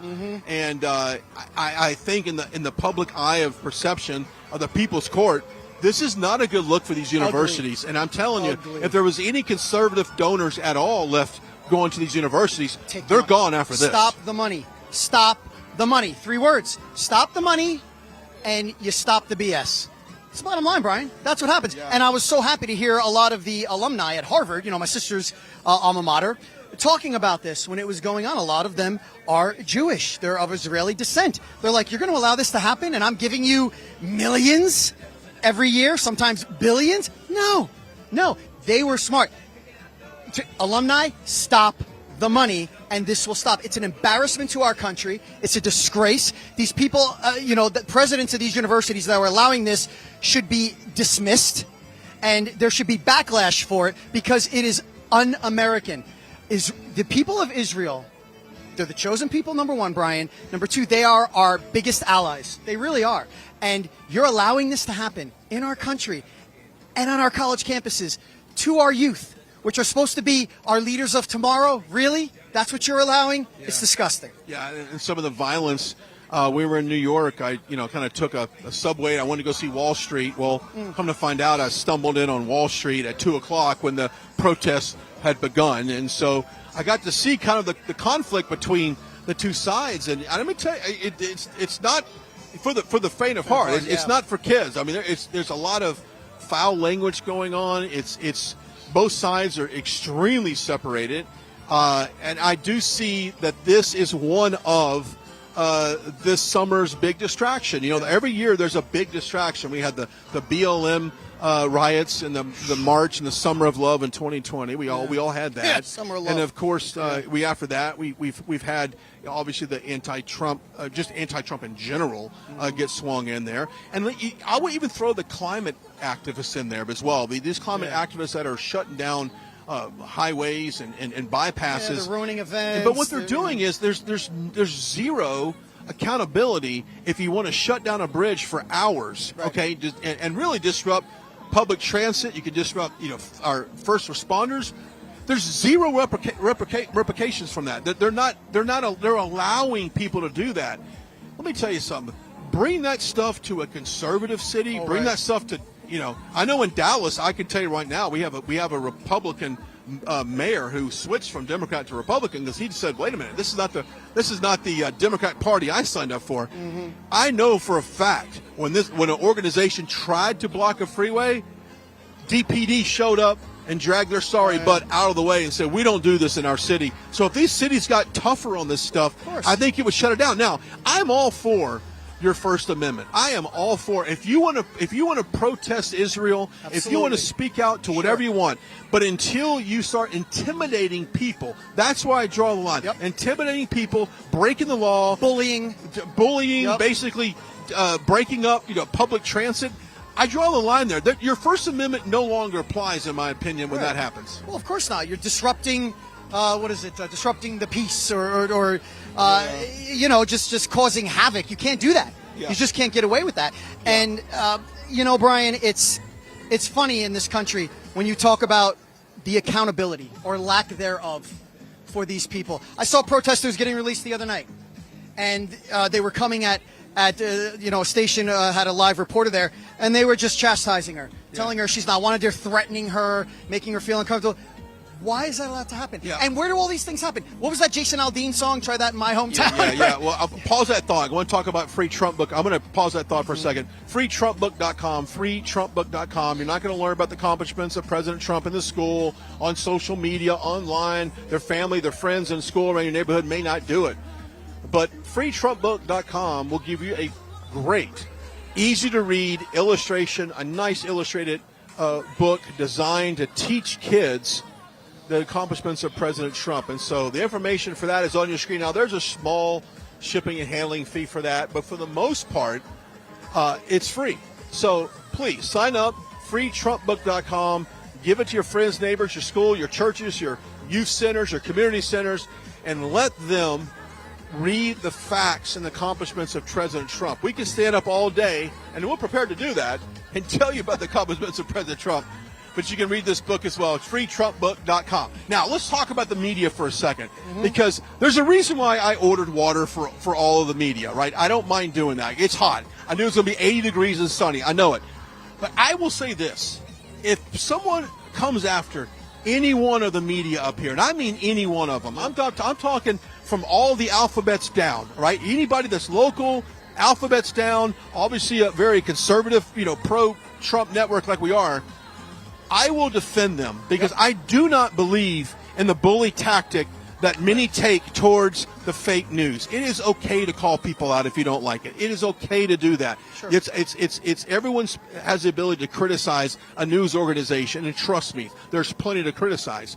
But when someone physically threatens them, I tell you right now, I'll be the first person to jump out and take somebody out. I am not letting somebody physically attack the media. Right. It's wrong. And I don't care what side of the aisle the media shoots on. It's wrong. Yep. It's wrong is wrong. And I don't like people from even our side that trolls a lot of the elected people in Congress, or they troll them, any kind of elected officials, because I think that aggressive behavior on either side is toxic, and it fuels people. Look, you can have someone that has a lot of common sense or highly educated, and they can criticize somebody. I'm not talking about criticism, Scott. I'm not talking about criticism. It's okay to criticize. Sure. But when you see it comes almost to the point where it's a continuous heckling, I think it's wrong. Of course, because I think it fuels a lot of emotion, and people tend to do something that they regret doing because they let the emotions get the best of them. So, I respect the media that's here. I really do. I got a guy that's working camera there for You're a major, with everybody. a major network, and I know open arms, and I've known this guy for a long time now. He's working on network. He's a camera operator. I know all of them here. I have no problem. And he's a camera operator where? Oh, for CNN, I believe. CNN. Yeah, I believe one of the major. Right, I think that's who he's working for CNN. But I don't, Absolutely. I have respect for everyone. All the reporters are sitting back there, and so and I think they know that they have kind of an ally in me in the fact that I respect what they do. I respect their trade. Yes. I respect their craft. I may not agree with some of their opinions and the way they have spun a lot of these news stories, and the way they don't cover the accomplishments of President Trump, the way they don't cover the crowds whenever President Trump says turn the cameras. He really knows there's one company that will show the crowds, because we have multiple cameras in here, and we do it every single time. Every but time. Does Fox News do it? No. Does CNN, NBC, No. and maybe that's not what they'll give a false narrative saying there wasn't as many people there as and maybe he said there was. To their credit, that's not what they do. They're here to get a soundbite from the president, and I get that. But that's what we do here at Right Side. We want to show everything. We want to show exactly what the president, who they're talking to, or what he's saying, from start to finish. Not a 15-second that's inserted into a story. So I think it's important that we continue to fight this fight. And like I said, go to the website rsbnetwork.com/donate.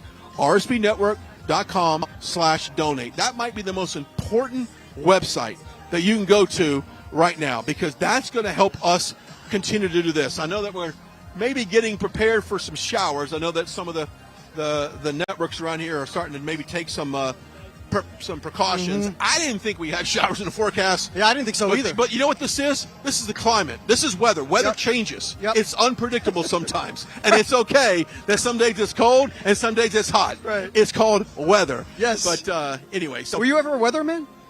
You know what? My first... Because I know you've done a lot. Well, my first job... This is interesting. My very first job in television was to be a weather guy. Okay. And then at that time, the station I was working at had a management change or an ownership change, and they pretty much said, you know what, they're going to bring in their old people, so there's no spot for you, but you can do this. We have a morning show opening. And of course, I'm an early guy. I can do that. I did a lot of lifestyle stuff. That's kind of the lane where we met, and that's how we met. Yeah. So that's the lane I got in. And I was doing an interview with someone the other day and talking to him about how did you get in this business. I said, well, it's easy, very easy. When Barack Hussein Obama said that he wanted to fundamentally change this country, I thought to myself, what does that look like? To fundamentally change a country. Like, what does that look like? And then that's when I started to really open my eyes to what was going on in this country. So that was your awakening. That was my awakening in 2008. And then when you get, go a little bit further and you get to see exactly how they really, under that 2016 campaign run with President Trump, and I remember going to bed that night really not anticipating him to win, because if you remember, the people that I just talked about was telling you that he had zero chance to win. Zero. And matter of fact, they held out on Florida really long and said it was too close to call. And at the end of the day, he won it big time. They knew. If he wins that, they knew. Then they're in trouble. So that's how I got into it. And so, I kind of look at things now and go, okay, we see these crowds everywhere I go, Scott. the crowds look like this. Yeah. I go to Harlem, It's the crowds awesome. are there. I go to Chick-fil-A in Atlanta in a predominantly black community, the crowds are there. I know the people are supporting President Trump. I just hope on Election Day they show up and they vote. That is what's critical. They're going to, Brian. Well, they're going I to. certainly hope to. And you know what? They did last time. Okay, we can't help that the election was stolen. People showed up. He got 12 million more votes. But here's what's interesting. Here's what's really interesting on this. In a lot of states, Trump won on the machine count, the head-to-head to Biden. He won. Mm-hmm. The way they get you, and I've got proof on this. And when time comes, you're going to hear about it because there's other people that are working on it, not me. Okay, I'm not working on this, but I know about it. Little tease there. Okay. I want to make sure I paint this the right way. Absentee ballots, mail-in ballots is how they're going to get you. Sure. Because I know for a fact that in the state of Georgia right now, they are still getting ballots from the midterms, and they're still getting ballots for, wait for it, the 2020 election. They're still getting ballots that were just circulating in cyberspace or somewhere around Georgia. So when President Trump told Brad Raffensperger to go find the votes, he did not mean just go pull them make it up out of anywhere. Right, of course not. He's not trying to steal an election or alter an election. He was referring to the percentage of votes that statistically will just be out in cyberspace, just rolling around in la-la land. Well, guess what? Those votes have now come in, and overwhelmingly, those votes are, wait for it, Republican. Yes, there's some Democrat votes in there. The majority of those votes that have come in from 2020 and 2022 are Republican votes. right Now, let me for tell you corruption, something. Brian. If you are able to skim a couple hundred votes from every county or every precinct around the state collectively, that adds up, and that's how they were able to beat him. Not really on the machine walk-up. Not necessarily on that. I'm not saying that there's not problems with that, and we're not going to get into that here. Okay. But it is with the mail-in ballots and the absentee ballots. Yes. And the ghost ballots and the phantom ballots. Yes, and the and people all that are dead that voted, and, people that didn't live in the county. People that are registered to vote at Taco Bell. Please. It's those things like that. That's how they're going to do it. Now here's the key, though. If all of these people, and I think this is a very small representation. This represents the country right now. There's a mixed batch of people. There are people with money. There are people that are economically challenged. There are blacks, there are whites, there are Hispanics, there's Asians, there's Total Latinos. mix. There's a total mix. There's a white guy wearing black voices for Trump. Now, black votes for Trump. Now tell me, I can't make this up. The guy just walks by. Black votes for Trump. That's this base. Okay, that's this base. And this is what they don't want to show you, but that's what we do here. Yeah, because that's where they've won in the past, and they're losing that, Brian. Let's step They're aside losing and show the crowd real quick. Scott DeFalco, Brian Glenn, as we're live here. 6:07 now. We're now getting to a point where I've been told the aircraft is on the air, and I'm getting this from our insiders. We got a couple guys in the studio that are in the aviation industry, and and let me tell you something. You want to talk about someone who's smart? A pilot. You ever talk to a pilot? I have not. Whew. You got to know your stuff, because you're taking a little aircraft, 14, 15, 32,000 feet up in the air. You got to know your business. I've been told that the aircraft is in the air. Now, let me see if I get another right now. All right, so as we make our way, 6:08 here, Scott DeFalco, Brian Glenn, just making sure we get all the messages here in communication to him being here. Once again, we're going to continue to follow the developments in the legal fight. And, of course, it's funny. I was talking to a friend, Scott, about this legal battle. And they go, well, which one is it? And I go, well, actually, because there's so many. You want to take a pick. You want to go to Fonnie Willis down south. You want to go to Alvin Bragg. You want to go across this country.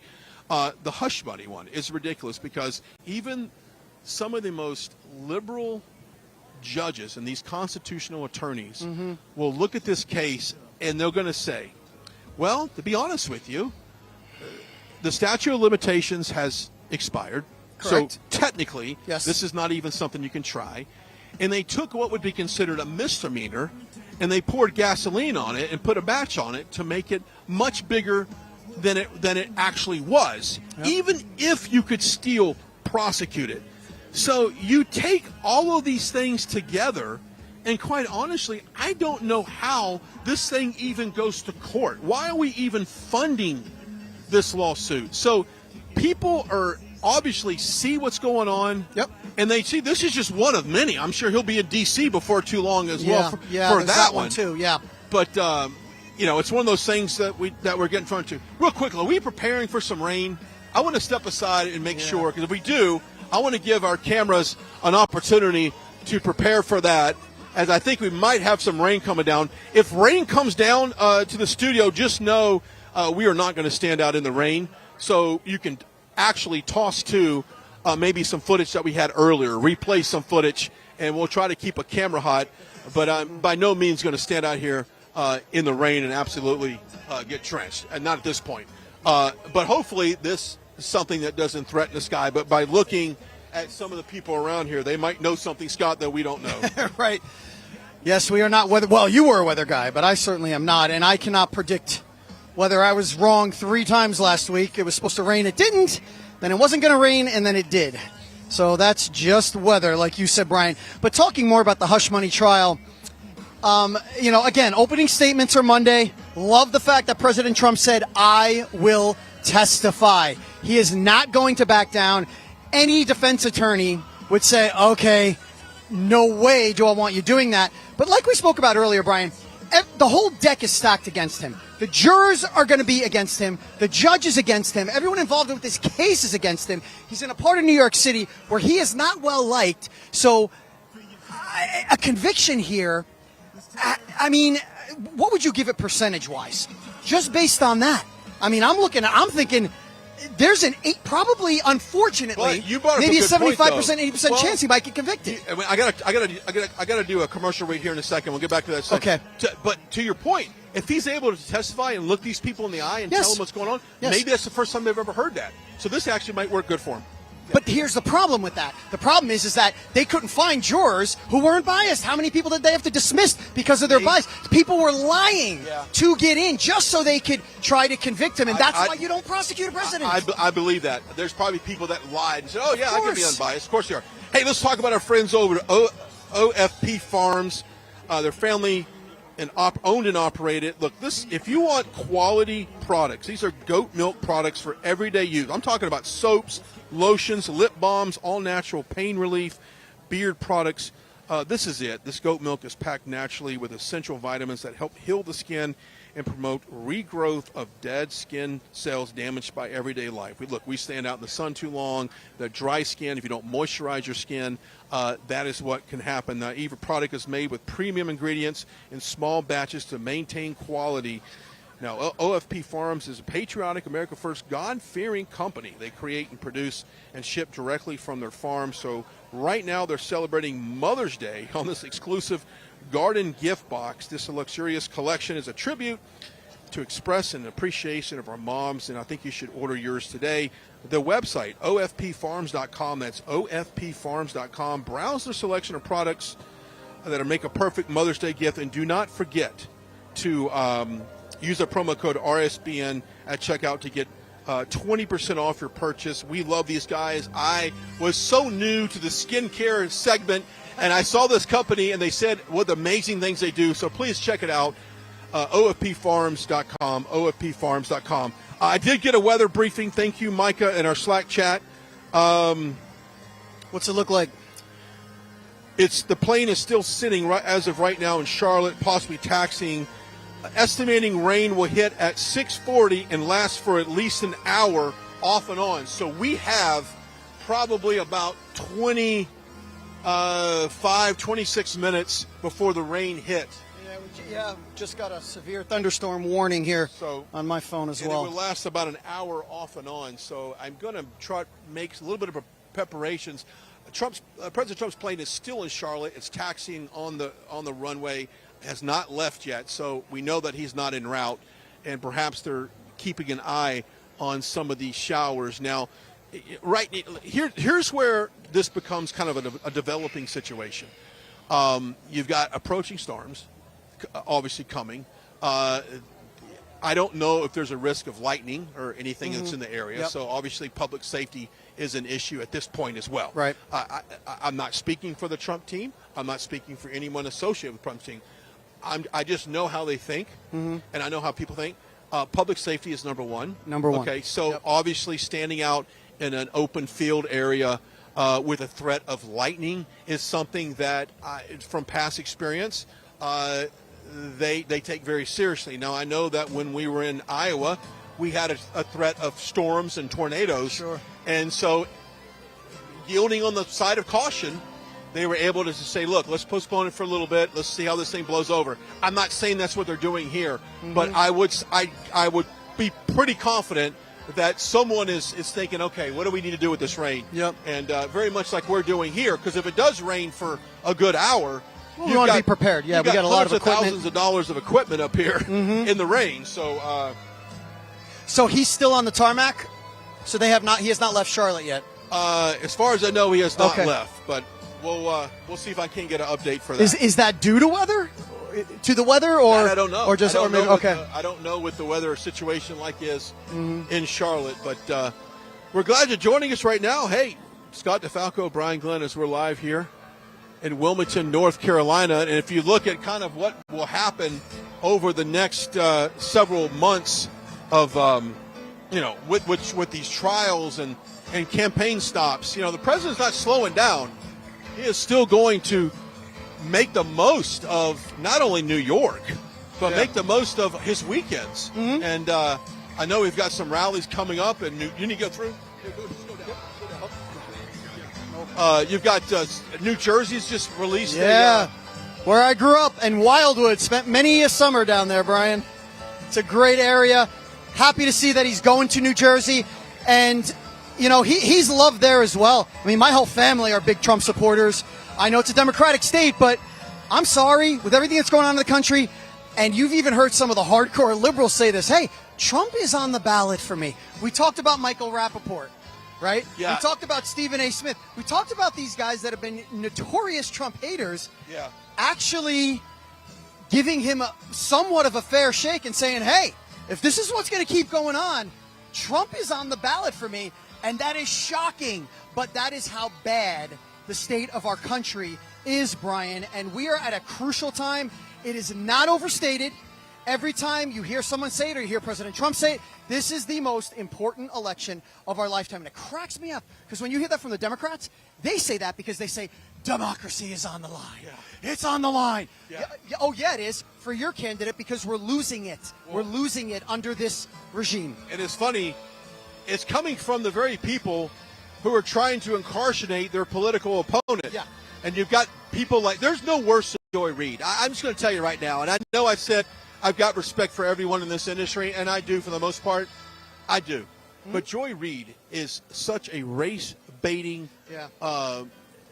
clown is what she is, because she has done nothing. Matter of fact, the other day, she celebrated the fact that it is a victory for DEI that you have a white former president being prosecuted by a black judge, a black DA, she's celebrating the race and diversity in the legal case. It doesn't matter that there's been no crime, no law broken. That doesn't matter. What only matters is the fact that the color, the skin color, optics. the optics of all this is what takes it. And I think that is indicative to where we're at today, when it doesn't necessarily matter about the content.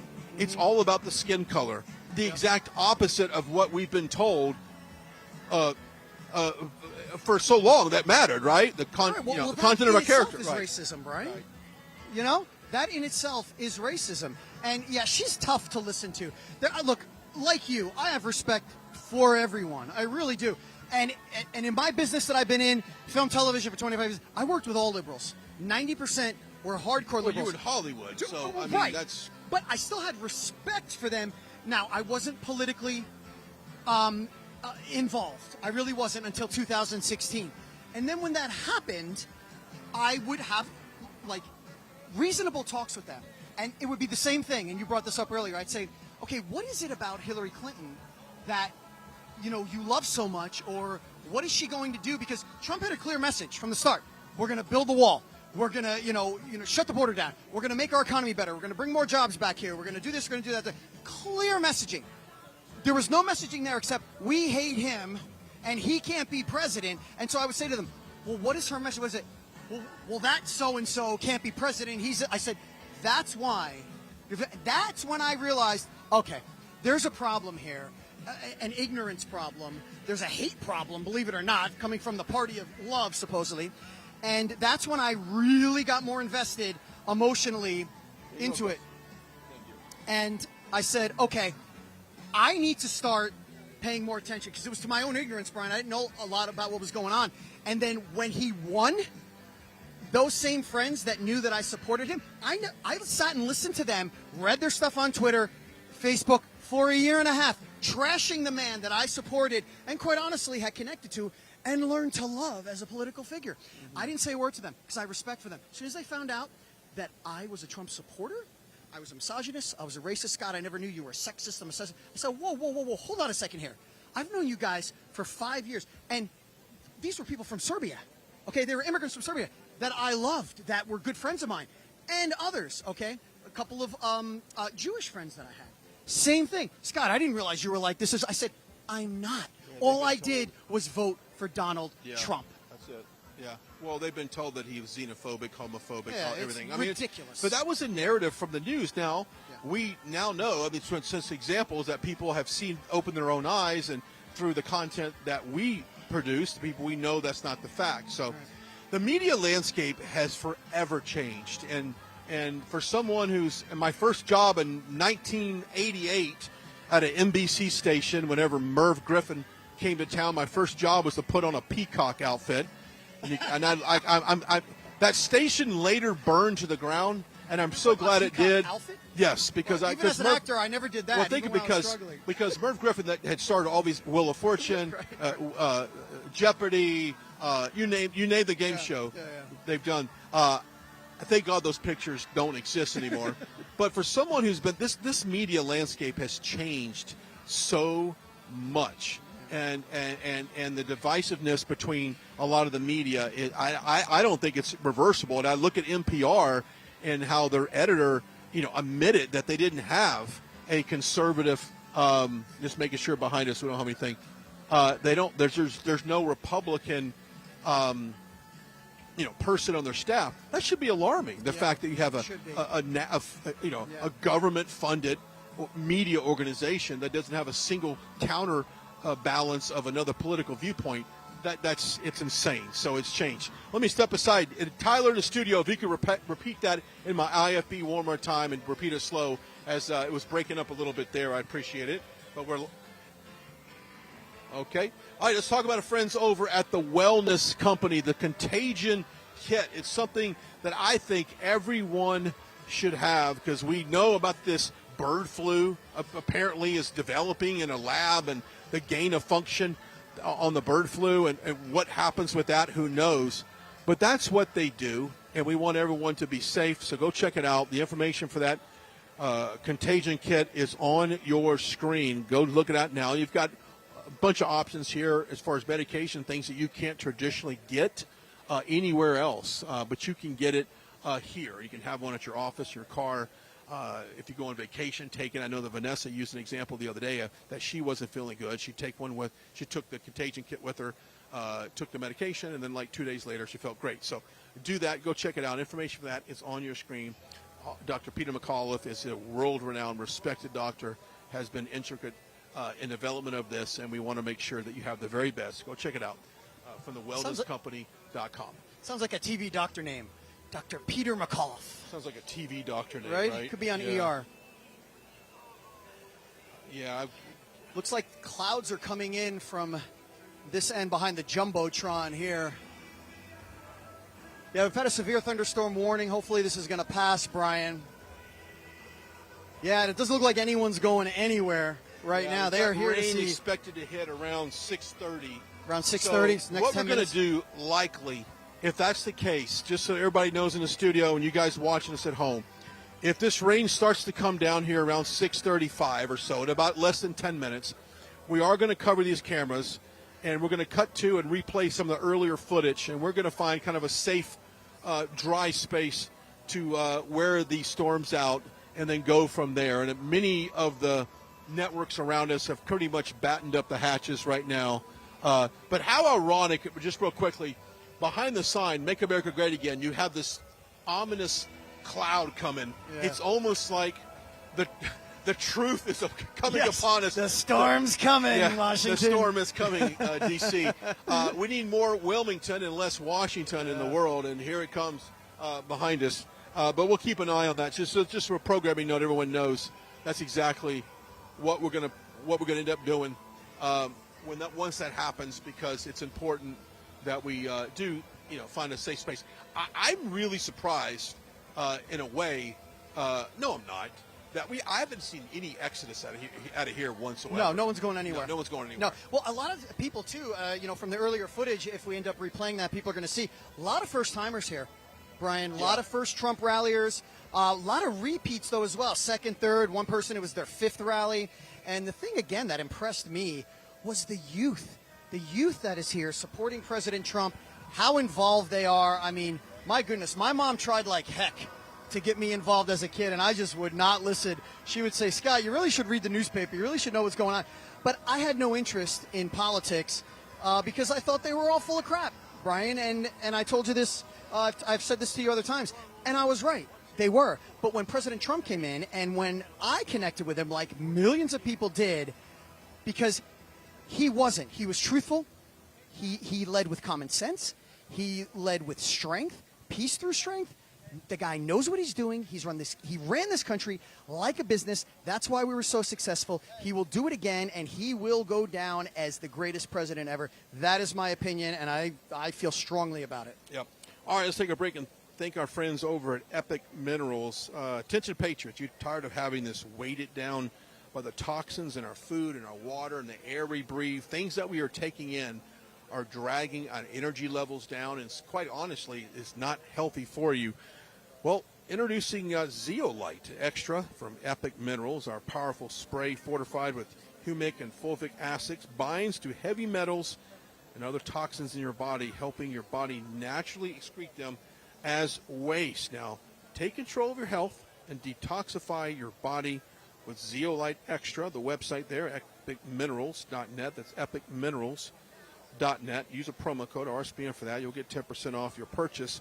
Talk about the toxins that's in the food. We talked about that earlier. I'm going to talk about that here in a second, but it is massive, the amount of toxins in our food and our water. Go check it out, epicminerals.net.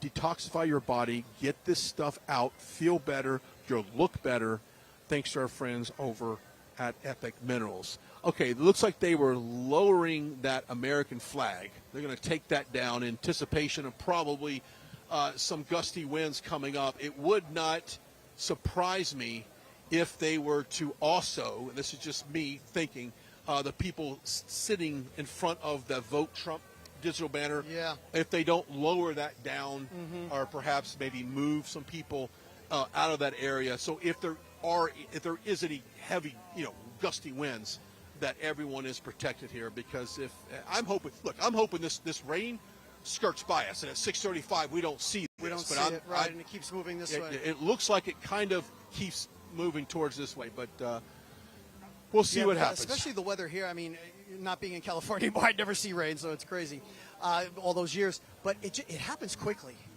here in the South, Brian. That's one thing I've learned. The rain comes quick, and so can the thunder and lightning. So that's why we're preparing for that, because once again, the people's safety is number one for all of us, and especially the Trump team. So they're planning ahead for that. I don't know if he's taken off from Charlotte yet. He might not have, just because of the weather. Yeah. But, it definitely looks like think about this. He can leave Charlotte, but can he land here? That's the question. That's if the weather is if he's able to land here, it doesn't make any sense at all to take off from Charlotte if you can't land here. So, real quickly, if you missed the top of the show, and we'll step in here for a second and talk about some of the breaking news coming off of the Hill today. House Republicans and Democrats came together for a foreign aid bill which gives billions to Israel, Ukraine, and Taiwan. In that bill is some, TikTok legislation as well. That bill now goes to the Senate, where I expect Chuck Schumer to pass it, and of course it'll go on to President Biden, who can't wait to sign it. But what should really disappoint you is the fact that all of the problems that we've heard from these people, and we continue to hear all the time, tell us how their people are hurting financially. We just came off a tax day. People had to pay taxes or file for an extension. That they're hurting with inflation, rent, everything. But now they're seeing their elected officials send billions to secure Ukraine's border with Russia. They're sending billions to fund, pension plans with Ukrainian military. This is a sad day for America, and I know for a fact that there are people in Congress right now that are very upset about the status of our country right now, and that our elected officials see more value in helping foreign countries than helping our own Americans. And I know for a fact as well that the gentleman that's watching us right now, probably President Trump is probably on his plane. This is something that I know he is fighting for every single person out here. When he's in office, it's America first. It's not the entire world first. That's right. It's America first. That's right. I am very disappointed in what happened. I just saw lightning. Yeah, I just saw some lightning. It kind of looks like it is raining over there. I see a little, it looks like a little bit of... Well, I know that Speaker Johnson just had something to say. It really doesn't matter what he has to say because, nobody wants to hear what he has to say for the most part. But, yeah, of course it's disappointing, Brian, because I don't get it. I just don't get it. And then on top of this, you have this... Oh, I think we just had another big lightning bolt. I think on top of this, we've got a speaker tug of war here where there is a motion to vacate on Speaker Johnson. I know there's other members that support this vacate. They do. And then there's a risk, and people say that we're going to turn over the chair to Hakeem Jeffries and the and then the Democrats. Which, okay, here comes the win. That means we're enemy. I tell you what we're going to do. If we have everybody in the studio, we might want to put that on standby, or because I can feel the temperature dropping. We definitely about 10 degrees. We definitely have a storm coming this way. It might be advised that some of these people either put the umbrella on their head, the trash can or trash bags or whatever you have on that. It's coming soon. But you do have. We're at a point where we don't have a speaker, in my opinion, that represents America. We don't. We don't. No, so clearly, we'll see what happens there. Because Brian, we're out in the trenches. We're in the field. We're listening to people. We know how they feel. We get what they want. All we hear is stop funding Ukraine. Stop funding Ukraine. Stop funding. How many times a day do we hear that? This is only my second rally I've done with you. I've heard that 1,000,000 times, along with close the border and open the pipeline up too. We heard today, which was interesting. But it really is all about that. And at the end of the day, they don't care. Yeah, and it's the same story, Brian. They say what they need to get into office, and then they don't do what they say they were going to do. And that's where President Trump is different, and that's why this movement that he started is going to last forever in the Republican Party, because we are not going to accept anyone who's not putting America first. And also what they do is they go on C-SPAN, and they'll do their 5-minute speech. They'll push it out on social media. The messaging to their base is that I'm fighting for America, I'm doing everything I can, I'm fighting for you, America first, values. But quite frankly, their voting record is the exact opposite of their messaging on social media. So those are the Republicans that we are, and to a certain extent, our enemies, if you want to call them, it's really entirely.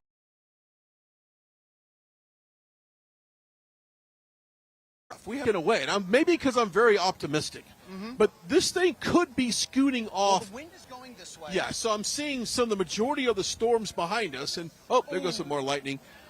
If we can miss that cell right there, and if you look over here, closer to us, I see it not as ominous, I guess is the good word for that. Hang on. We might be getting an announcement here. Let's listen in.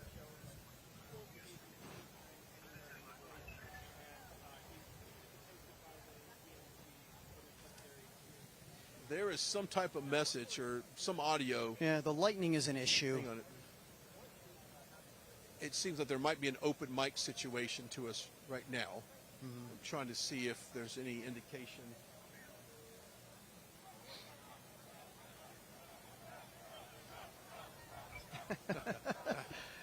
And the Trump chants have started. Nobody wants to leave, Brian. Okay, I'm getting told. Hang on. Listen. Trump, your favorite president of all time, hopefully. As you can see, there's some very bad weather heading in, and we're flying in a few minutes, but they really would prefer that we not come in because there's a certain danger to all of this, and we want to make sure that everybody is safe above all. And so they've asked us to ask people to leave the site and seek shelter. And what we'll do is we'll make up for this very quickly at another time, but we'll do it as quick as possible. I'm devastated that this could happen, but we want to keep everybody safe. It's the most important thing, and we want everybody there to be 100% safe. There seems to be some thunder and lightning, and it's a pretty big storm. So if you don't mind, I think we're going to have to just do a rain check. I'm so sad. I'm in North Carolina right now and waiting to go in, but they're saying the weather is really getting bad, really, really getting bad. So we have to rely on the Weather Service and some of the officials. And I just want to thank you. I'm so sorry, but we'll do it again, and we'll do it bigger and better. And you have my promise. Same location. And thank you all very much. Thank you, everybody. God be with you. Thank you. Message from President Trump via the loudspeaker here. In my opinion, this is absolutely the right thing to do. This is the responsible thing to do. We've got severe weather moving in this area. We got active cloud-to-ground lightning. We've got gusty winds. We have rain coming. Without a doubt, this was the right call. Now, it's not popular. We all want to see the president. Everybody here wants to see the president, right? But at the end of the day, it's about public safety, and President Trump, without a doubt, made the right decision here in yielding in the caution of public safety. You can hear it in his voice, Brian. I mean, he wants to be here, believe me. It's unbelievable that he gives a statement like that to everyone here. You can hear the disappointment in his voice because he loves the people. He loves everyone, but he especially loves the people here in North Carolina. Yeah, we're going to go ahead and wrap up because we do want to be able to get our cameras covered out, equipment out of here. So, President Trump, we do agree with you with your decision, and he will make it up big time. Let's thank our friends over the Birch Go Group. Once again, you want to text the words Trump to 989898 for that free information kit to convert your traditional IRA into a gold-backed IRA. It's easy to do. Text the words Trump to 989898. Don't forget to order your free Trump book as well. freetrumpbook.com. That's freetrumpbook.com. You'll get all the facts of what President Trump did during his administration. You won't get anywhere. Small shipping and handling fee on that, but freetrumpbook.com. Go get that as well. Also, talk about the wellness company, the contagion kit. Get that. Be safe for whatever outbreak that might happen. Make sure you have all the right stuff. Go check it out, Dr. Peela McCullis and the Wellness Company at that as well. Also, the Epic Minerals. Make sure you detoxify your body. The information for that is on your screen. Feel better when you get the toxins out of your body. We appreciate them being a part of this as well. Don't forget about the farm. You got to get the skin and get the goat milk. You got to get the goat milk in there and get that lotion, all these great things as well. Don't forget to donate on our site, rsbnetwork.com/donate, rsbnetwork.com/donate. Order our newsletter as well. Go to rsbnetwork.com, click on the newsletter, subscribe to that. It's absolutely free. We get that directly into your inbox as soon as the news hits on that. Yeah, well, I know they're disappointed. I really do. But at the end of the day, it is about public safety, and it is about keeping us all safe. And so as much as these people are disappointed, I promise you when President Trump comes back, it's going to be epic. Okay, we're going to go ahead and clear out of here. We've been told to clear out of this space. Don't forget to follow us. We've got more programming coming up. We're not going anywhere. Follow us on all of our social media platforms. Until next time, Scott DeFalco, Brian Glenn says so long from Wilmington, North Carolina. What's up, guys? My name is Jaden Hurd, and I have a Christian show called Let It Be Heard, where we analyze culture and current events from a biblical perspective. I highly recommend you guys check us out. We now have episodes every Monday, Wednesday, and Friday. And basically, what happens is we react to videos, we have talking points, we have on guests, and it's very exciting. Come check us out on Rumble on the RSBN channel. God bless you guys.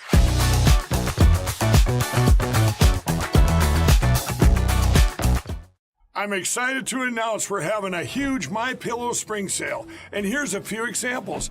Buy one of our MyPillow 2.0s, you get another MyPillow 2.0 absolutely free. Made with cooling technology, the best pillow ever just got even better. And this just in, 9 brand new colors and styles of our Percale bed sheets. They're made with the finest long staple cotton, and now you can save 50% or more. That's as low as $24.98. And for the first time this year, I'm bringing you our My Slippers and Sandals for as low as $25 a pair.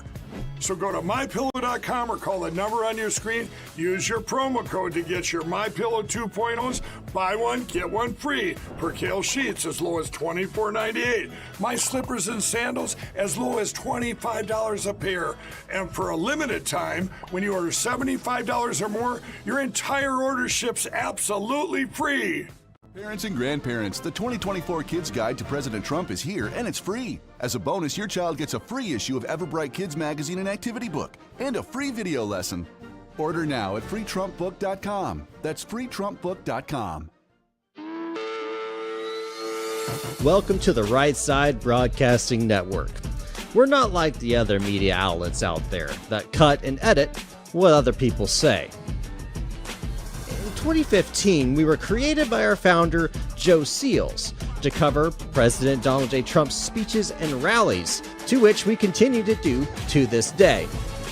We've also covered important conservative events like CPAC, tvOS, March for Life, and many other important events and hearings around the country.